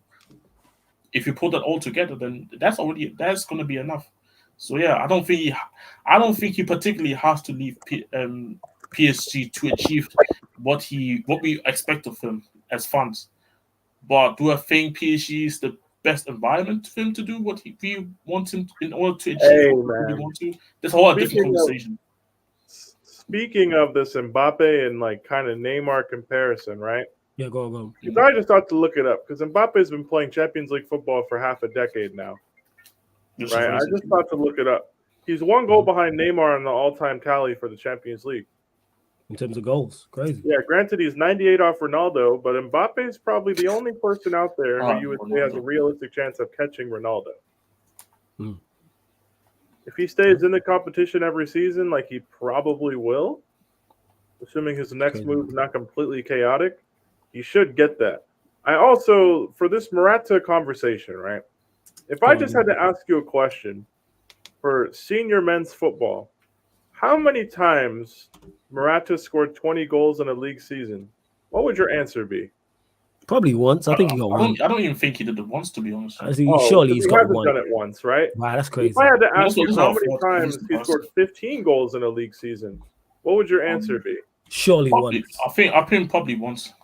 Well, the answer is one. It'll probably be two Yes. by the end of this year because he's got 7 and 10, and he's like their starting striker with Griezmann. So you would think he would get it, but it's Morata, so you never know. He did it in 16-17 as a reserve at Madrid, right? So fair enough. So all these he made the move to Juve for all the money, or he did the loan at Juve or whatever he did. Went back to Madrid, moved to Chelsea. Loan to Madrid, then like loan to Juve. Now he's back at Atletico. He just goes on a carousel, right? But it's all that money, all that investment for a guy who gets like 12 goals a season. Mm-hmm. Yeah. Yeah, 100%. Like, obviously, if you talk about if his career has been a failure or for the expectation in terms of, because people forget he was bought for a lot of money during these years, and the fact that he did ended up on all these clubs. Clearly, they had some sort of expectation of you to deliver something. I don't know what they were expecting, but clearly they did something in it. And I think Madrid is just level, to be honest. Like I feel like I don't know, Morata, one of the most confusing players of this generation, in my opinion, in terms of the clubs that he has played for, in terms of how he's perceived as a footballer in this generation. Because I don't know, I just don't get it how he's that rated, to be honest. Oh, have we talked about how Norway probably aren't going to make the Euros, and that's an absolute. We haven't actually talked about it because nobody brought it up. But we'll get to it though. We'll hold that thought. We'll get to that. Let me just get to a couple of things, just real quick. To Ego MMA says flawless. I'd clap you on pro clubs. All I'd say to this is get a channel, get your team together, and we'll run it. Simple as that. And that's an open challenge to anyone. Anyone who wants to face Sarcasm City FC on pro clubs, EAFC 24, get your team together.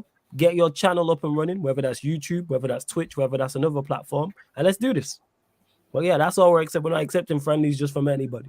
You got your channel, don't matter if it's 0 subscribers or 1 million subscribers. Have a channel. We'll run it. And we'll run it at the same time. So on Sarcasm City TV Gaming, also on the channel of your club as well. So Eagle MMA, the floor is yours. So let's see if you can back up that chat. I highly doubt it, but we move. Eli just quickly says, I don't know if you guys talked about this, but what do y'all think about Everton potentially getting docked 12 points, putting them bottom of the Premier League? I believe it when I see it. Yeah. The guy who tweeted that had no sources to anything, said he was a freelance journalist, so it's probably just somebody making something up. You would think if he's going to put out a specific amount, like 12 points, that would be sourced by something, considering that drastically alters the league table for the time being. But even if Everton do get docked, let's say like 10, 12 points, they'll still survive because the teams down there are dog piss, and they're actually one of the form teams in the league. So I don't really think it matters. I really don't. Which is a running part because Everton, even when they were going through their little bad spell in the earlier part of the season, it wasn't like they were playing awful. They just couldn't put the ball in the net. Exactly, couldn't finish. And now DCL is fit, and now they're scoring goals. Shock horror. Team in mid-table does better when striker is fit. That's it. So yeah, that's why I said I'll believe it when I see it. And just quickly, Steve, who says, who's going to end up with more Champions League goals by the end of their career, Mbappe or Haaland? What's the difference now?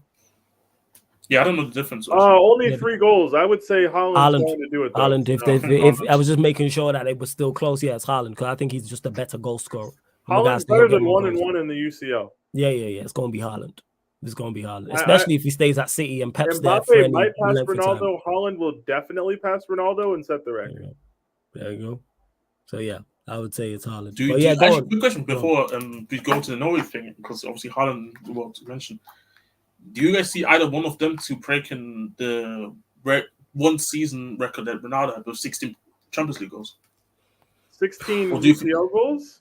Yeah, in one season. Because no, because it's a hard record. When I was deep in, like, I thought Haaland could have done it last season, but then he started ghosting, and then damn, it's really that hard. No, because that would mean you're basically asking somebody. Actually, yes. I revised that. Competition. The format is changing. It'll go to the stupid Swiss League. You're getting 10 group games. You're getting 10 group games, and you might need to play 4 knockout ties before making the final. So it could go from 13 games to win the competition from the group stage all the way through to potentially 19. So yes, somebody will break that record. Yeah, we'll see. Well, exactly with the change of format. Yeah, it could happen. Yeah, under the old format though, hell no. Yeah, and just to Jason, just to say, why do you guys rate Mbappe so highly, guys? I start asking me, why do I like Curry and Rice? Like, we're just not answering questions. We know answer to. Right. Why do we rate Mbappe so highly? What are we doing? Hey, it's not even. It's just like Jason. You're my guy. You're here on a regular basis, but stop. Jason, when did you start watching football? That's like asking. That is legit like asking. That is legit like asking a black guy. Curry's going do you like Curry and Rice? What? I'm so confused. It's like asking Jez, why do you like white women? It's crazy. Exactly. You know what I'm saying? Like, come on, bro. I don't get it. I'm sorry, Jason, you're my guy, but like, I'm sorry. You guys are making It's like asking a black guy of Caribbean descent. You know what I'm saying? Just to clarify, if he likes Curry and Rice. Did you guys watch Mbappe and Falcao at Monaco? Roll back the years. All I'm saying is, all these people that don't like Mbappe, you guys are just because of the aesthetics. That's all it is, man. Sorry, I can't even answer that, man. You guys not watch the 6-6 tie with Manchester City in Pep's first season? I watched this guy score a hat-trick in the World Cup final. And this wasn't one of those scrubby... Also, that. Or when he actually won the World Cup and scored in the final. I don't know. When he was a teenager? I'm so confused. Go on, Peter. You wanted to get to something. Go on, but no, so obviously, right, Haaland is like Superman. And I was looking at the Euro qualifying groups today, because we're not going to forget Fator saying Ireland will get 20 points in the group where they currently have like. We interested last time already, but we're not going to. Oh my God, are we going back that already? We're not going to forget that. Peter wasn't around. That's why Peter wasn't around. Right? Hey, I stand by Fator jinxed us getting out of that group, man. Man, Timo's fault. Yeah, it's international break, right? So we should probably like look at that stuff, And I was looking at Norway's group. I'm like, damn. Unless they qualify through the Nations League like playoff bullshit, like alternate route, they're probably not going to make it. Yeah. And I'm like, hey, for a country with players like Norway has relative to whatever Scotland have going on, I feel like Norway should be doing better.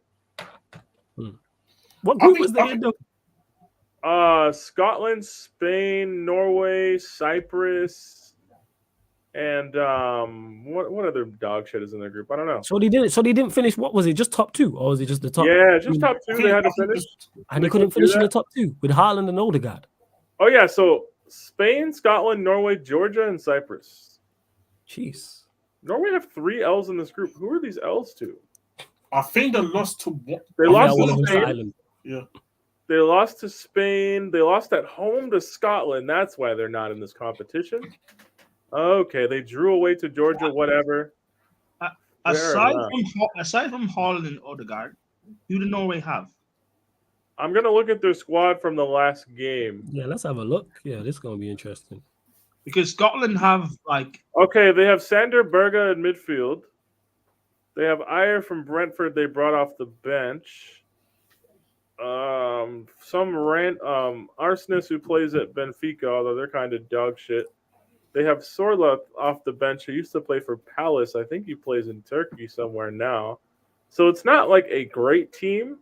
but I feel like relative to what other nations are probably going to qualify with, and in that group, I would think that Scotland wouldn't be 5 points clear of them, having played a game less. See, the funny thing about Spain, even because I watched these qualifiers in like, or at bare minimum, I keep up with watching highlights.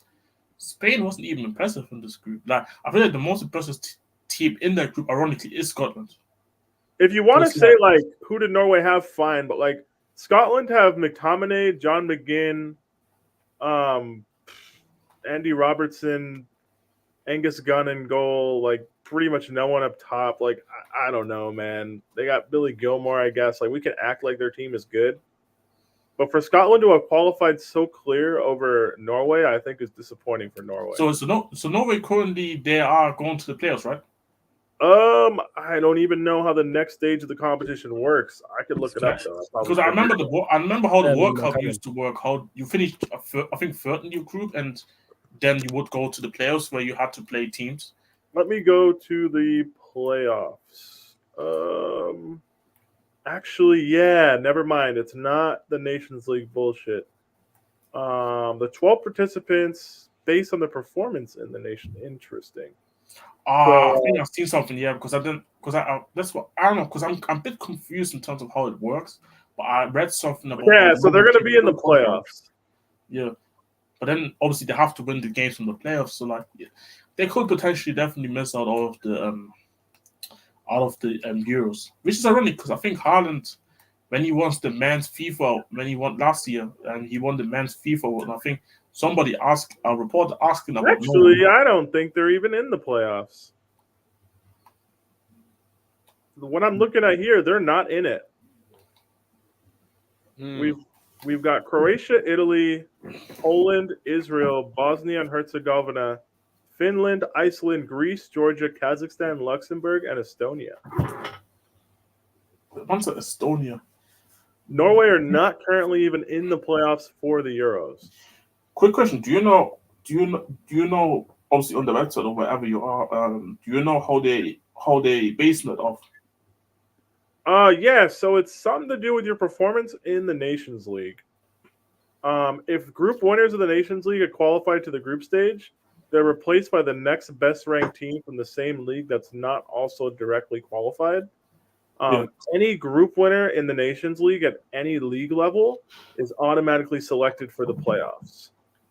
Fewer than 4 teams from a given league have failed to qualify. Then the remaining slots for the league will be allocated as follows. And you go down to like League D and all that nonsense. So, so they're trying to make the Nations League matter, which I'm sure all of these smaller countries are playing the Nations League games. So, like, I guess Norway can't complain. I don't know the Nations League results off the top of my head, but considering Norway didn't even qualify for the fucking playoffs, they probably did dog shit in the Nations League. So, well, I guess they can't cry about it too much. Like, we have Wales in a fucking qualifying position post Gareth Bale. Like, we have Austria comfortably qualifying. Kazakhstan could still fucking qualify. Like, come on, guys. Norway should be doing better. I'm not hearing it. I agree because ironically I think I had this conversation before because I read something about this whole Norway situation, and I thought also kind of like, how do you call this, people, Scandinavian, or is this how it's called? Yeah. And I follow a couple like football accounts on Twitter that follow like obviously the Danish leagues, the Norway league, and you can kind of see from their reactions as well how you would expect a team that has Ødegaard, that have Haaland, and even they haven't like not saying a little generation coming up, but a couple of youngsters coming through right now. Like you have Oscar Bob now, who's obviously getting a couple of appearances for City. You have somebody like an Antonio Nusa. So yeah, he's from Norway, yeah. Yes, bro. Antonio Nusa, he's getting introduced at 18, and he's not even playing regularly for Club Brugge yet. So Perugian. So Prime would know from Italian. Look at him. Yeah, but what has that got to do with this competition? I mean, whatever. Before TMC goes crazy. But yeah, you can see with Norway they have a couple of players even coming up. Not many, but a couple. But yeah, it's just like you said, like there are countries that you look at and say they don't have a lot of qualities either, yet they don't have somebody like a Harden there or Odegaard. Like I think a lot of teams don't have that kind of what's the right word I'm looking for? I don't think a lot of national teams have that kind of luxury. There we go. To have high profile players like them in their countries. And bro, I watched some of these Norway games because I tuned in for Antonio Nusa only, mostly. I'm like, Jesus Christ, that Norway team. I think maybe some coaches have to be fired 100%. But yeah, man, I don't know. Like I said, it's for me. It is what it is with Norway. I'll be honest. It is what it is, to be honest with them. Yeah, how you are not, what's it called? How you are not doing better when you have Odegaard and Haaland in your team. Even if the other 9 players are awful, you should still be doing better with those two. Because my thing is that we will see teams in the Euros, worse teams who we look at and say they don't even have them two, and they're even worse than the Norway team. So that's why I'm like, yeah, it's just one of them ones. But then, like I was about to mention that before, Peter, I was saying, I think bringing up a stat, how Harden won like the UEFA Men's Award last year. A reporter asking about Norway, ironically, and he was talking about how his dreams for Norway is like, I just want to play in a tournament, not trying to even compete for one. I just want to play in one tournament. Right. So his expectations are low for Norway.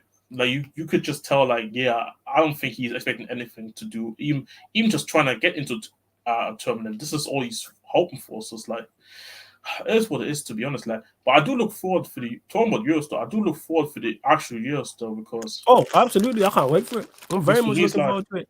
It's gonna be a good. Because I actually want to ask, and everybody in the panel can answer, what's like your top 5 teams going into the tournament? Because somebody told me Germany is in the top 5 because of just host tax. I'll be honest, I don't even. You should know me better than that, Jez. I'll be paying attention. I don't be paying attention to international teams. Are we talking about the Euros? Yeah, that's for the Euros. Okay, for the people, I don't be watching. I know Timo don't be either. Okay, go on. For the people that do watch, and chat, you can also just, because I want to see just a feeling. Who are your top 5 going into the Euros? France, England. After that, I don't really know. A lot of teams I could see winning.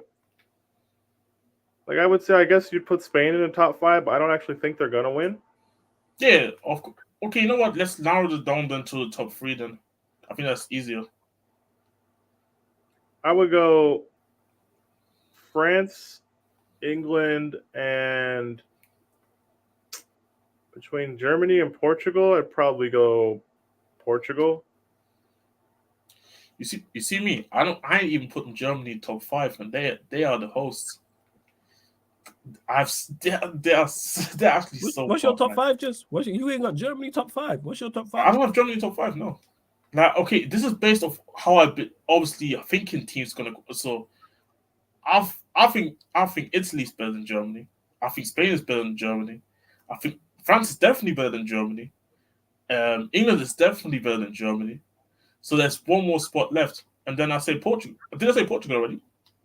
No. You said so Portugal. That's already France. You said France, England, Portugal, Spain, and Italy.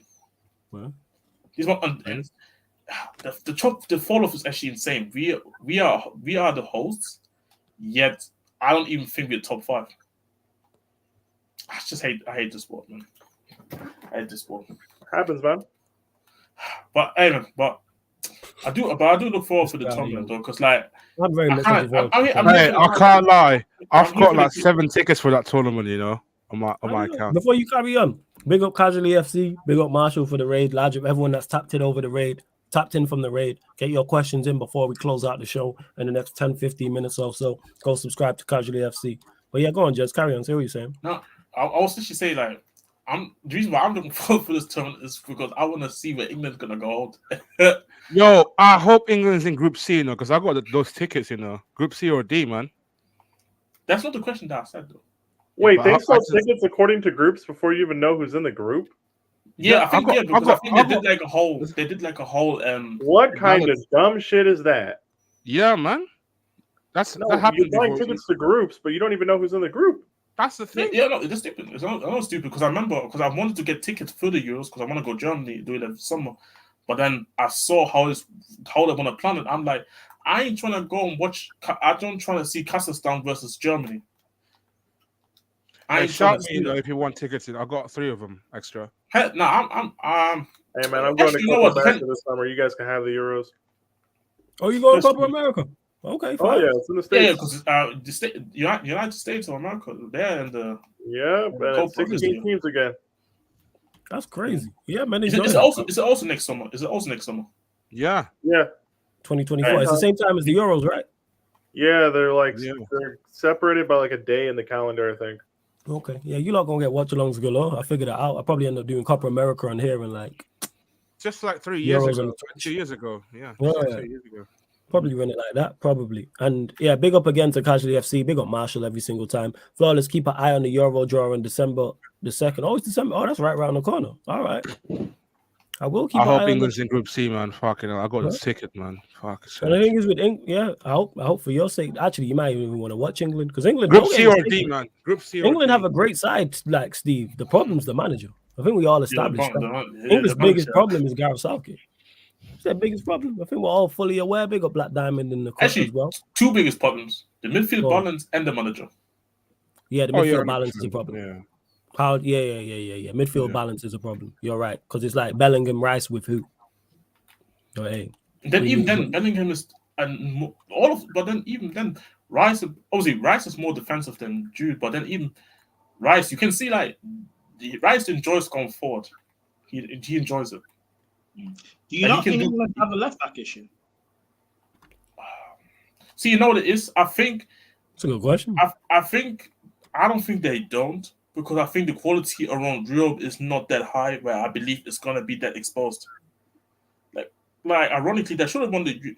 I don't. That's fair. They ironically, should have won the they last should- Euros. Yeah, you're right. Exactly, and they were in a winning position, and I don't think Luke Shaw was the reasons why they lost the tournament or the final. That's why I don't believe. That's why I don't believe the left back position. Yeah, that's Okay. funny enough. Fat Boy scored in the Euros. So. I mean, Oh, some, for I mean, goodness some, I sake, mean, man. again, I thought you off that slander, but okay. What, But Luke yeah, Shaw? Luke Shaw slander. Oh, you said Luke Shaw. Fair enough. I don't know. Yeah. I'm so used with the Reece James thing. So, but not because I said this because you can make argument that the England team in terms of just individuals is better than the France team. You can make arguments. Individual, from an individual standpoint, yeah. But the problem, like I said, is the manager. They got everything they need. They should have reached the World Cup final and they should have won the Euros. I put that mostly on the manager or the players to blame, yes, but that manager, he's just not good. But yeah, big up Southgate, man.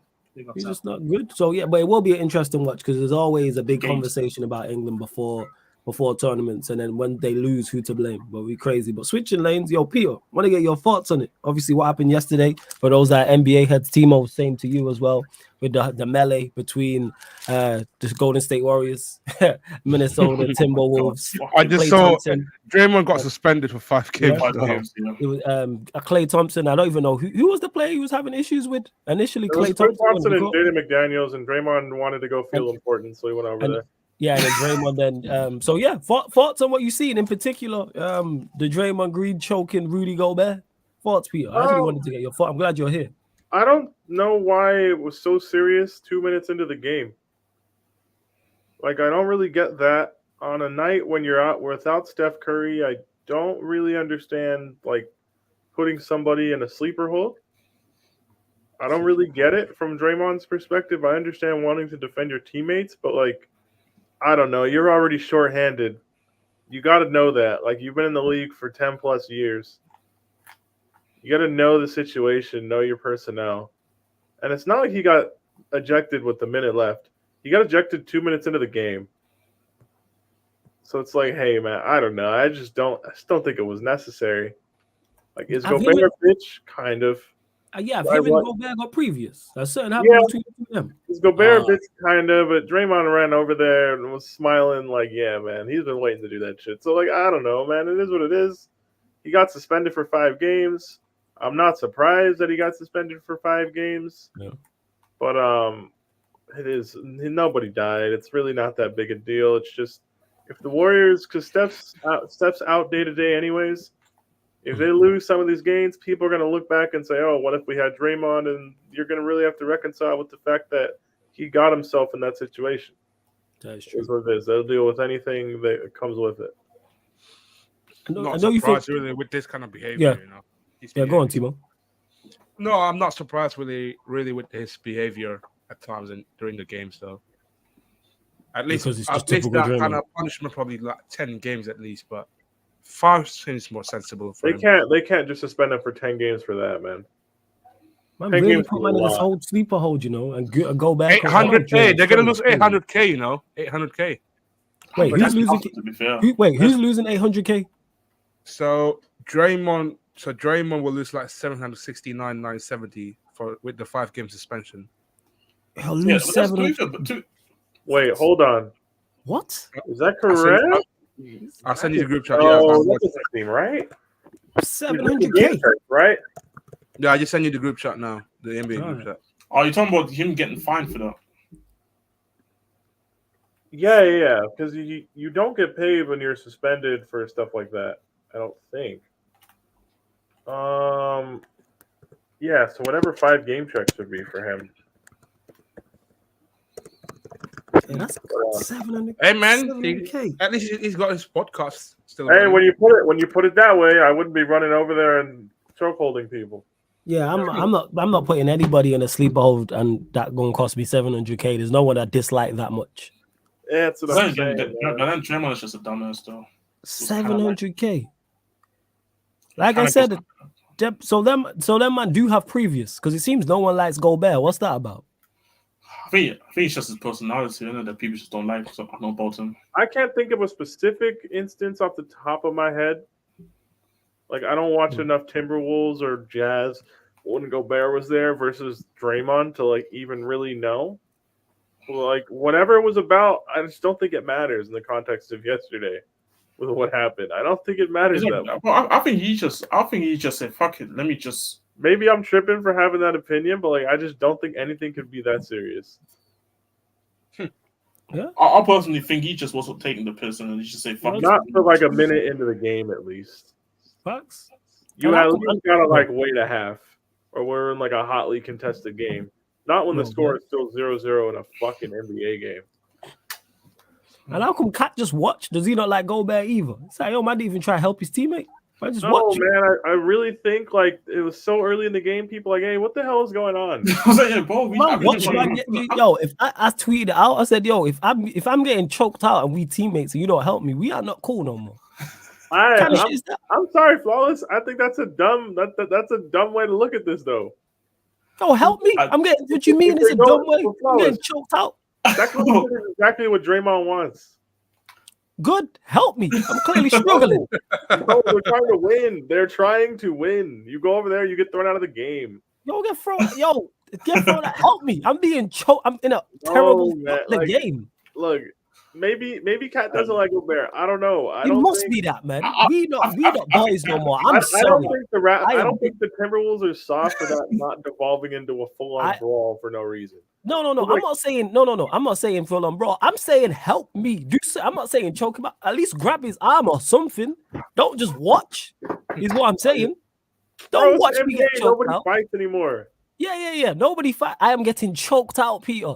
Don't just watch me get choked out and be in struggles and just allow it to happen. I'm saying help me. Not actually gonna it is what it is. I don't know. Yo, he looked uncomfortable. You telling me Gobert didn't look uncomfortable? I'm sure he was uncomfortable, but like I'm sure everybody else in the court's like, why the fuck is this happening?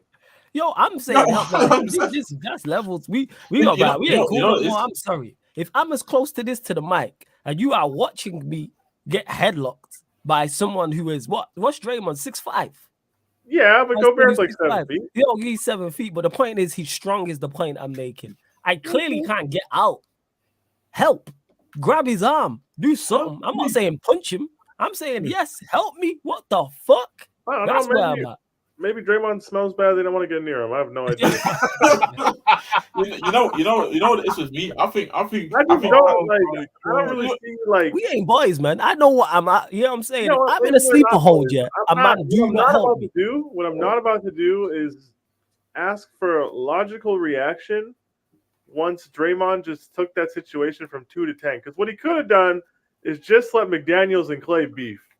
That's what he could have done that people are ignoring here. Yeah, you could have. If you want to help, I'm not defending him. I'm not defending him. No, I'm not defending him. You know what I mean? Like, I don't know.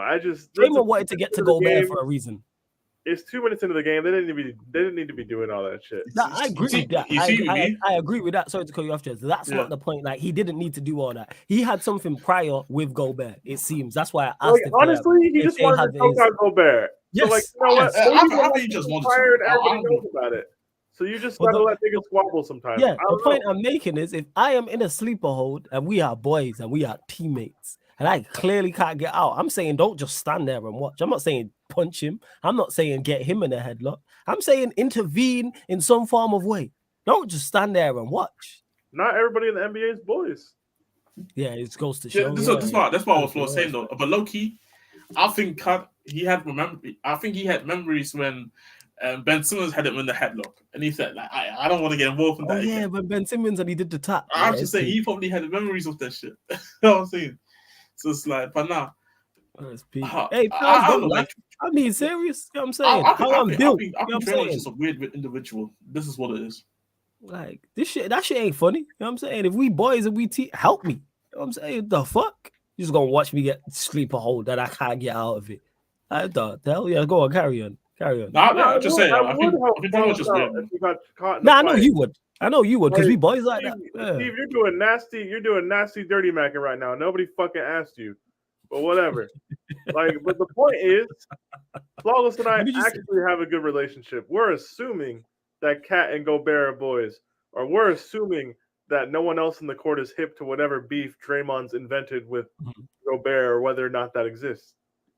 Yeah. Maybe Gobert was just talking shit. Maybe Draymond wanted to choke a guy. Maybe Cat was like, "Fuck this, man. It's been 2 minutes, and I want nothing to do with this." I don't think any of that's wrong. Like in a vacuum, all that shit can coexist. It's crazy. It is. And Shiku says that's just Draymond, bro. He's been doing that shit. Last year he stepped on Sabonis during the playoffs. Now, I remember that. I'm with Draymond on that. I would have done the same shit. Get off my leg.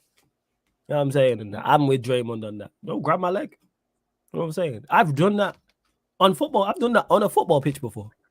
I think grab my leg and I stepped on Sabonis. Don't grab me. I think Draymond stepping on Sabonis was more justified than what we saw yesterday. Yeah, 100%. That's what I'm saying. I think that's fair. I said I would have done the same thing. I've done the same thing. Obviously not in the NBA game. I've done that on a football pitch. Running halfway across the court to choke somebody, kind of OD. But if you're going to step on somebody who keeps grabbing your legs in basketball, there's hella OD. I'm trying to land all the time. I kind of understand. For me, that's hella OD. Like, I'm sorry, bro. Like, what's your problem? Like, I'll be real. Like, see this is why it just goes back to what I think about Draymond. He's just a weird fella. This is all it is. The guy is just weird. Like, some people are just on that shit. Like, I don't know. Like, I don't know, man. Like, I wish I knew. I wish I had a better explanation for why that happened. Because, like, bro, I still don't really know. That's what I'm saying. Because, like, for me, it's just weird. Because, like, all I'm going to say is when Steph's not playing, Draymond finds hilarious ways to get removed from the game. To be fair, I'm not saying it's a conspiracy. I'm not saying Draymond getting ejected in almost 10% of the games he plays without Steph is a conspiracy, but that's a weirdly high rate for getting ejected from a basketball game. To be fair, Gobert said that himself. He said that himself. Bro, it's true. It is what it is. Like, I can't find any audio of Gobert saying that, so I don't even know if that's real. Yes, you say it could be fake. I read the quote. I didn't hear him say it, though. It could be fake. You know what it's like. Because, like, like ever since Gobert basically got the league shut down with that COVID, people that do have an agenda, and that's true. People have been like, "Fuck Gobert," which I don't know. I think it's kind of weird how much people hate Gobert, but like I understand why people don't like him, if that makes sense. Hey, like I say, man, Draymond, when's his next that next podcast gonna be filed? When is it? See, That you know what? be fine. I was just literally thinking about it. Unless Gilbert said some really crazy shit that I was like, you know what? All right, because he went honestly. specifically for him. But go on, carry on, Jess. Go on. You know what I'm saying? Like, cause like for me, That's it's the part I like don't understand about this. There's also like, guys, I don't know if you guys have ever played organized basketball, right? But like, Nah, I'm gonna play about shit is not that serious 2 minutes into the game. this is what I'm trying to Unless say. there was some shit that happened before the game or off the court somewhere, and you brought some problems into the game. It's not like football where like there's a crunching challenge 40 minutes in to a 90-minute match, and people start brawling on the touchline. Like, imagine the ball was kicked from the center circle, got played back to the goalkeeper. You played up a long ball, somebody elbowed somebody, and then the whole like somebody runs across and like 2-foots them. Like, there's no point. There's no reason to do that. And it doesn't even sound correct. That's essentially what happened. It's crazy. It is. Now, I hear you, Cheeky says, not saying it was justified or not, but you can tell that's his nature. You're definitely someone who gets heated. There's numerous occasions where he scraps for no reason, like yesterday as well. Oh, yeah, 100%. 100%. I've been in situations where I'm like, I feel Draymond, but like yesterday, I'm like, that was kind of too much. I don't know. Again, if it's the fourth quarter and you want to choke somebody because there's a minute left and you're down 7 and you're pissed, I kind of get it. I think that's also very immature. But like, all right, whatever, get your money's worth. But like, you could have actually given like playing yesterday a chance. You could have actually played, nigga. But whatever. Actually, before we close out, because we already talked about, how do you feel about Harden and the Clippers thing, Peter? Because obviously you weren't here. I'm not gonna lie. I know they've been losing, but I haven't actually watched, so I don't want to give opinions on things that I am not watching. First. That's first. But what's your thoughts on the trade and like how they look anyway, like beforehand? We're going. Once I watch it together, I'll give you an opinion on like how it's going. But like, I haven't watched a Clippers game. I want to say all season. Mm-hmm. Just like I only watched the Wolves yesterday because I turned it on because there was a fight. That's the only reason I watch. Like, I have it 10 games or so into the NBA season. I'm not as tapped into most teams as I probably would otherwise be. But to be honest, this work schedule and having to get up early and go to sleep early is like, and if I see a West Coast game, I just don't even bother. That's fair. What I'm saying, no, that's fair. I fully understand. What did you think of the Harden trade though? Back before, like once it was going on, did you think it'd be like it was a good idea? Bad too many idea? Wings. They had too many of the same things on their team, and now I think they have like too many guards, if that makes sense. They didn't want to trade Norman Powell. They didn't want to trade Terrence Mann. All right, that's fine. But now you have Harden, Russ, Powell, and Mann, who are all going to need rotation minutes, right? And like those guys, when they're on the court, or at least Harden and Russ when they're on the court, both are probably would rather play with the ball in their hands than not. My thing with Harden is I know Harden ain't been an off guard for about 10 years, but he needs to give up the ball. There is no James Harden, Houston, he's the system, going to cook like Little B, blah, blah, blah, 2017 bullshit. James Harden needs to realize he's not washed, but he's on his way to being washed. And stop trying to do shit like he was doing 5 years ago. He's not as quick as he used to be, doesn't get the same lift on the jump shots, can't create separation like he used to. It's just not as an efficient way to play James Harden ball as when he was younger. So instead of having Russ play off the ball, I don't know, give Russ the ball from time to time. Or since Paul George is actually the current best player on your team, give him the ball. Like, Paul George is the only person on that team. You think he's the best player on the team? Like, who seems like they're actually playing up to their contract. And Eddie just said Kawhi guard in fives. We will be there. Big up to my guy Eddie every single time. Man. That's also a thing. Like, Plumlee got hurt. So their only big is Zubac. I think they signed Daniel Tice on a buyout or something. I don't know, man. I'll give it to. I'll report back on Christmas, I guess. First? With how I actually feel about what's supposed to be happening. That's fair. And Eli said Harden's been trash. 0-5 since he got traded, and the 76ers are undefeated in that same space. Let us know who the problem was. All right. Okay, Eli. And Steve says one thing I do say is, even see that's not like to be fair, if I want to go through my agenda shit, then yeah, low key I agree with. No, actually, high key I agree with. If I want to go on, I agree with. But then we have to see then also how the Sixers do later down the season and also in the playoffs. Yeah, like, guys, there's an. That's why I say like I feel like there is a level of balance needed. Obviously, if you want to go through this agenda thing, fuck it, I'm all for it because I fuck Harden in it. But if I want to be honest, Jesus Christ. But if I want to be honest, we do have to see also because like it's easy to say no that Harden was the problem. The Sixers are not doing much better, but then we see the same shit again what they used to do in the playoffs. Because end of the day, we all care about the playoffs really most of the time. Do we care about cup regular season games? Probably yeah. But Also- ultimately, it's the playoffs. Also, guys, if the entire season was a 90-minute soccer match, football match, we would be in the 10th minute of the game right now Jeez. with reference to the season. Jesus. Okay, so like we need to really be careful about taking small sample sizes and extrapolating to larger conclusions, right? Especially when we're getting new information every day. Just kind of take what I always do is when it gets to about Christmas, teams are give or take 30 games in, so you're almost halfway, right? When you get to MLK Day, you're almost 40 games in. So around that point, I think is like a good like measuring stick where teams are at. Is this team good? Is there not? Are they like meeting expectations? How or why do you think they're struggling? But like, if we're just going to take 10, 11 games, when let's be honest, Tyrese Maxey's playing like a top 3 point guard in the NBA. But if you polled the head coaches and decision makers in the NBA, is Tyrese Maxey a top 3 point guard? They'd say, get the fuck out of my face. Right? Like, he's not, but he's playing like one so far just based on this season. So we got to just wait and see kind of how things level out. Eddie, good for the Lakers being 2-0 versus the Suns. Good for you. I'm happy for you, brother. I really am. But No, I can't lie. Like, I want to see Suns full team first before I judge myself. that was supposed to be today, but that's not happening today. Look at Timo adding Wait, context. Because I saw that. Okay, Chance Timo, tweeted that you growing up? Chance tweeted that in the morning. So what happened? Beal was probable. He was never ruled that he was definitely going to play. See, this Chance clickbait me then because he told me that it's going to be the 100% all of them will play. Look, man, but you should really stop listening to Shams.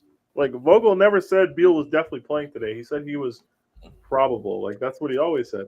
In all fair enough, man. But Shams, you tricked me. That's why I vote over you every time. That's why I vote.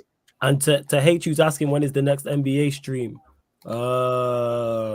Next one, the one I've got, this could change, but currently the Spurs versus the Clippers. Speaking of the Clippers, actually, Spurs versus the Clippers, which is Monday. Nah, that's Monday night. Next Monday. Monday. And for those as well, if you need to know when the NBA games are going to be, and we're not on the live, so you can't ask me. Just go to the Sarcasm City TV Twitch because we're back over there, and there's the upcoming live stream schedule on the Twitch. So the same way on YouTube, there's an upcoming live stream schedule you can look at. You can look at it on the Twitch as well.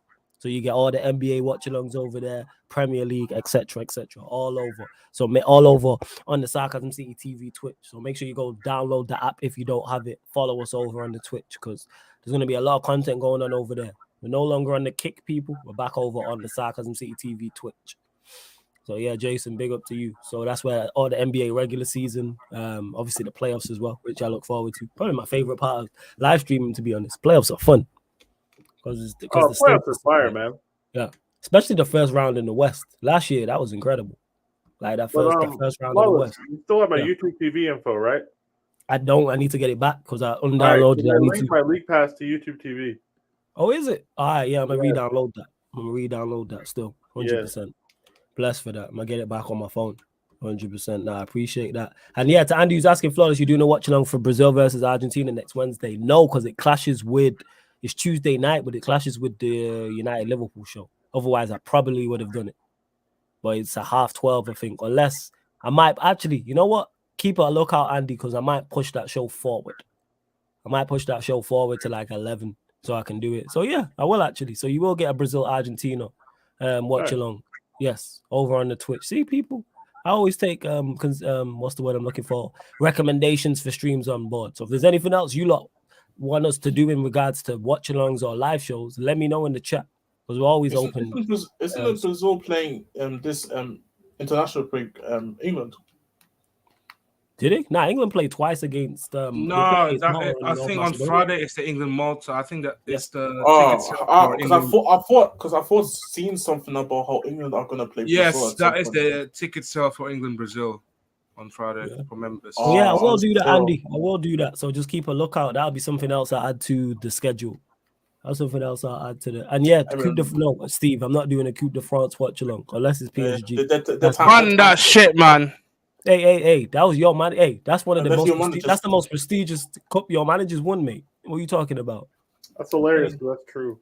What are you talking about? Exactly. You better turn off your camera. Crazy. You better turn off your camera. That's the most prestigious trophy your managers ever won, and he wants to disrespect it.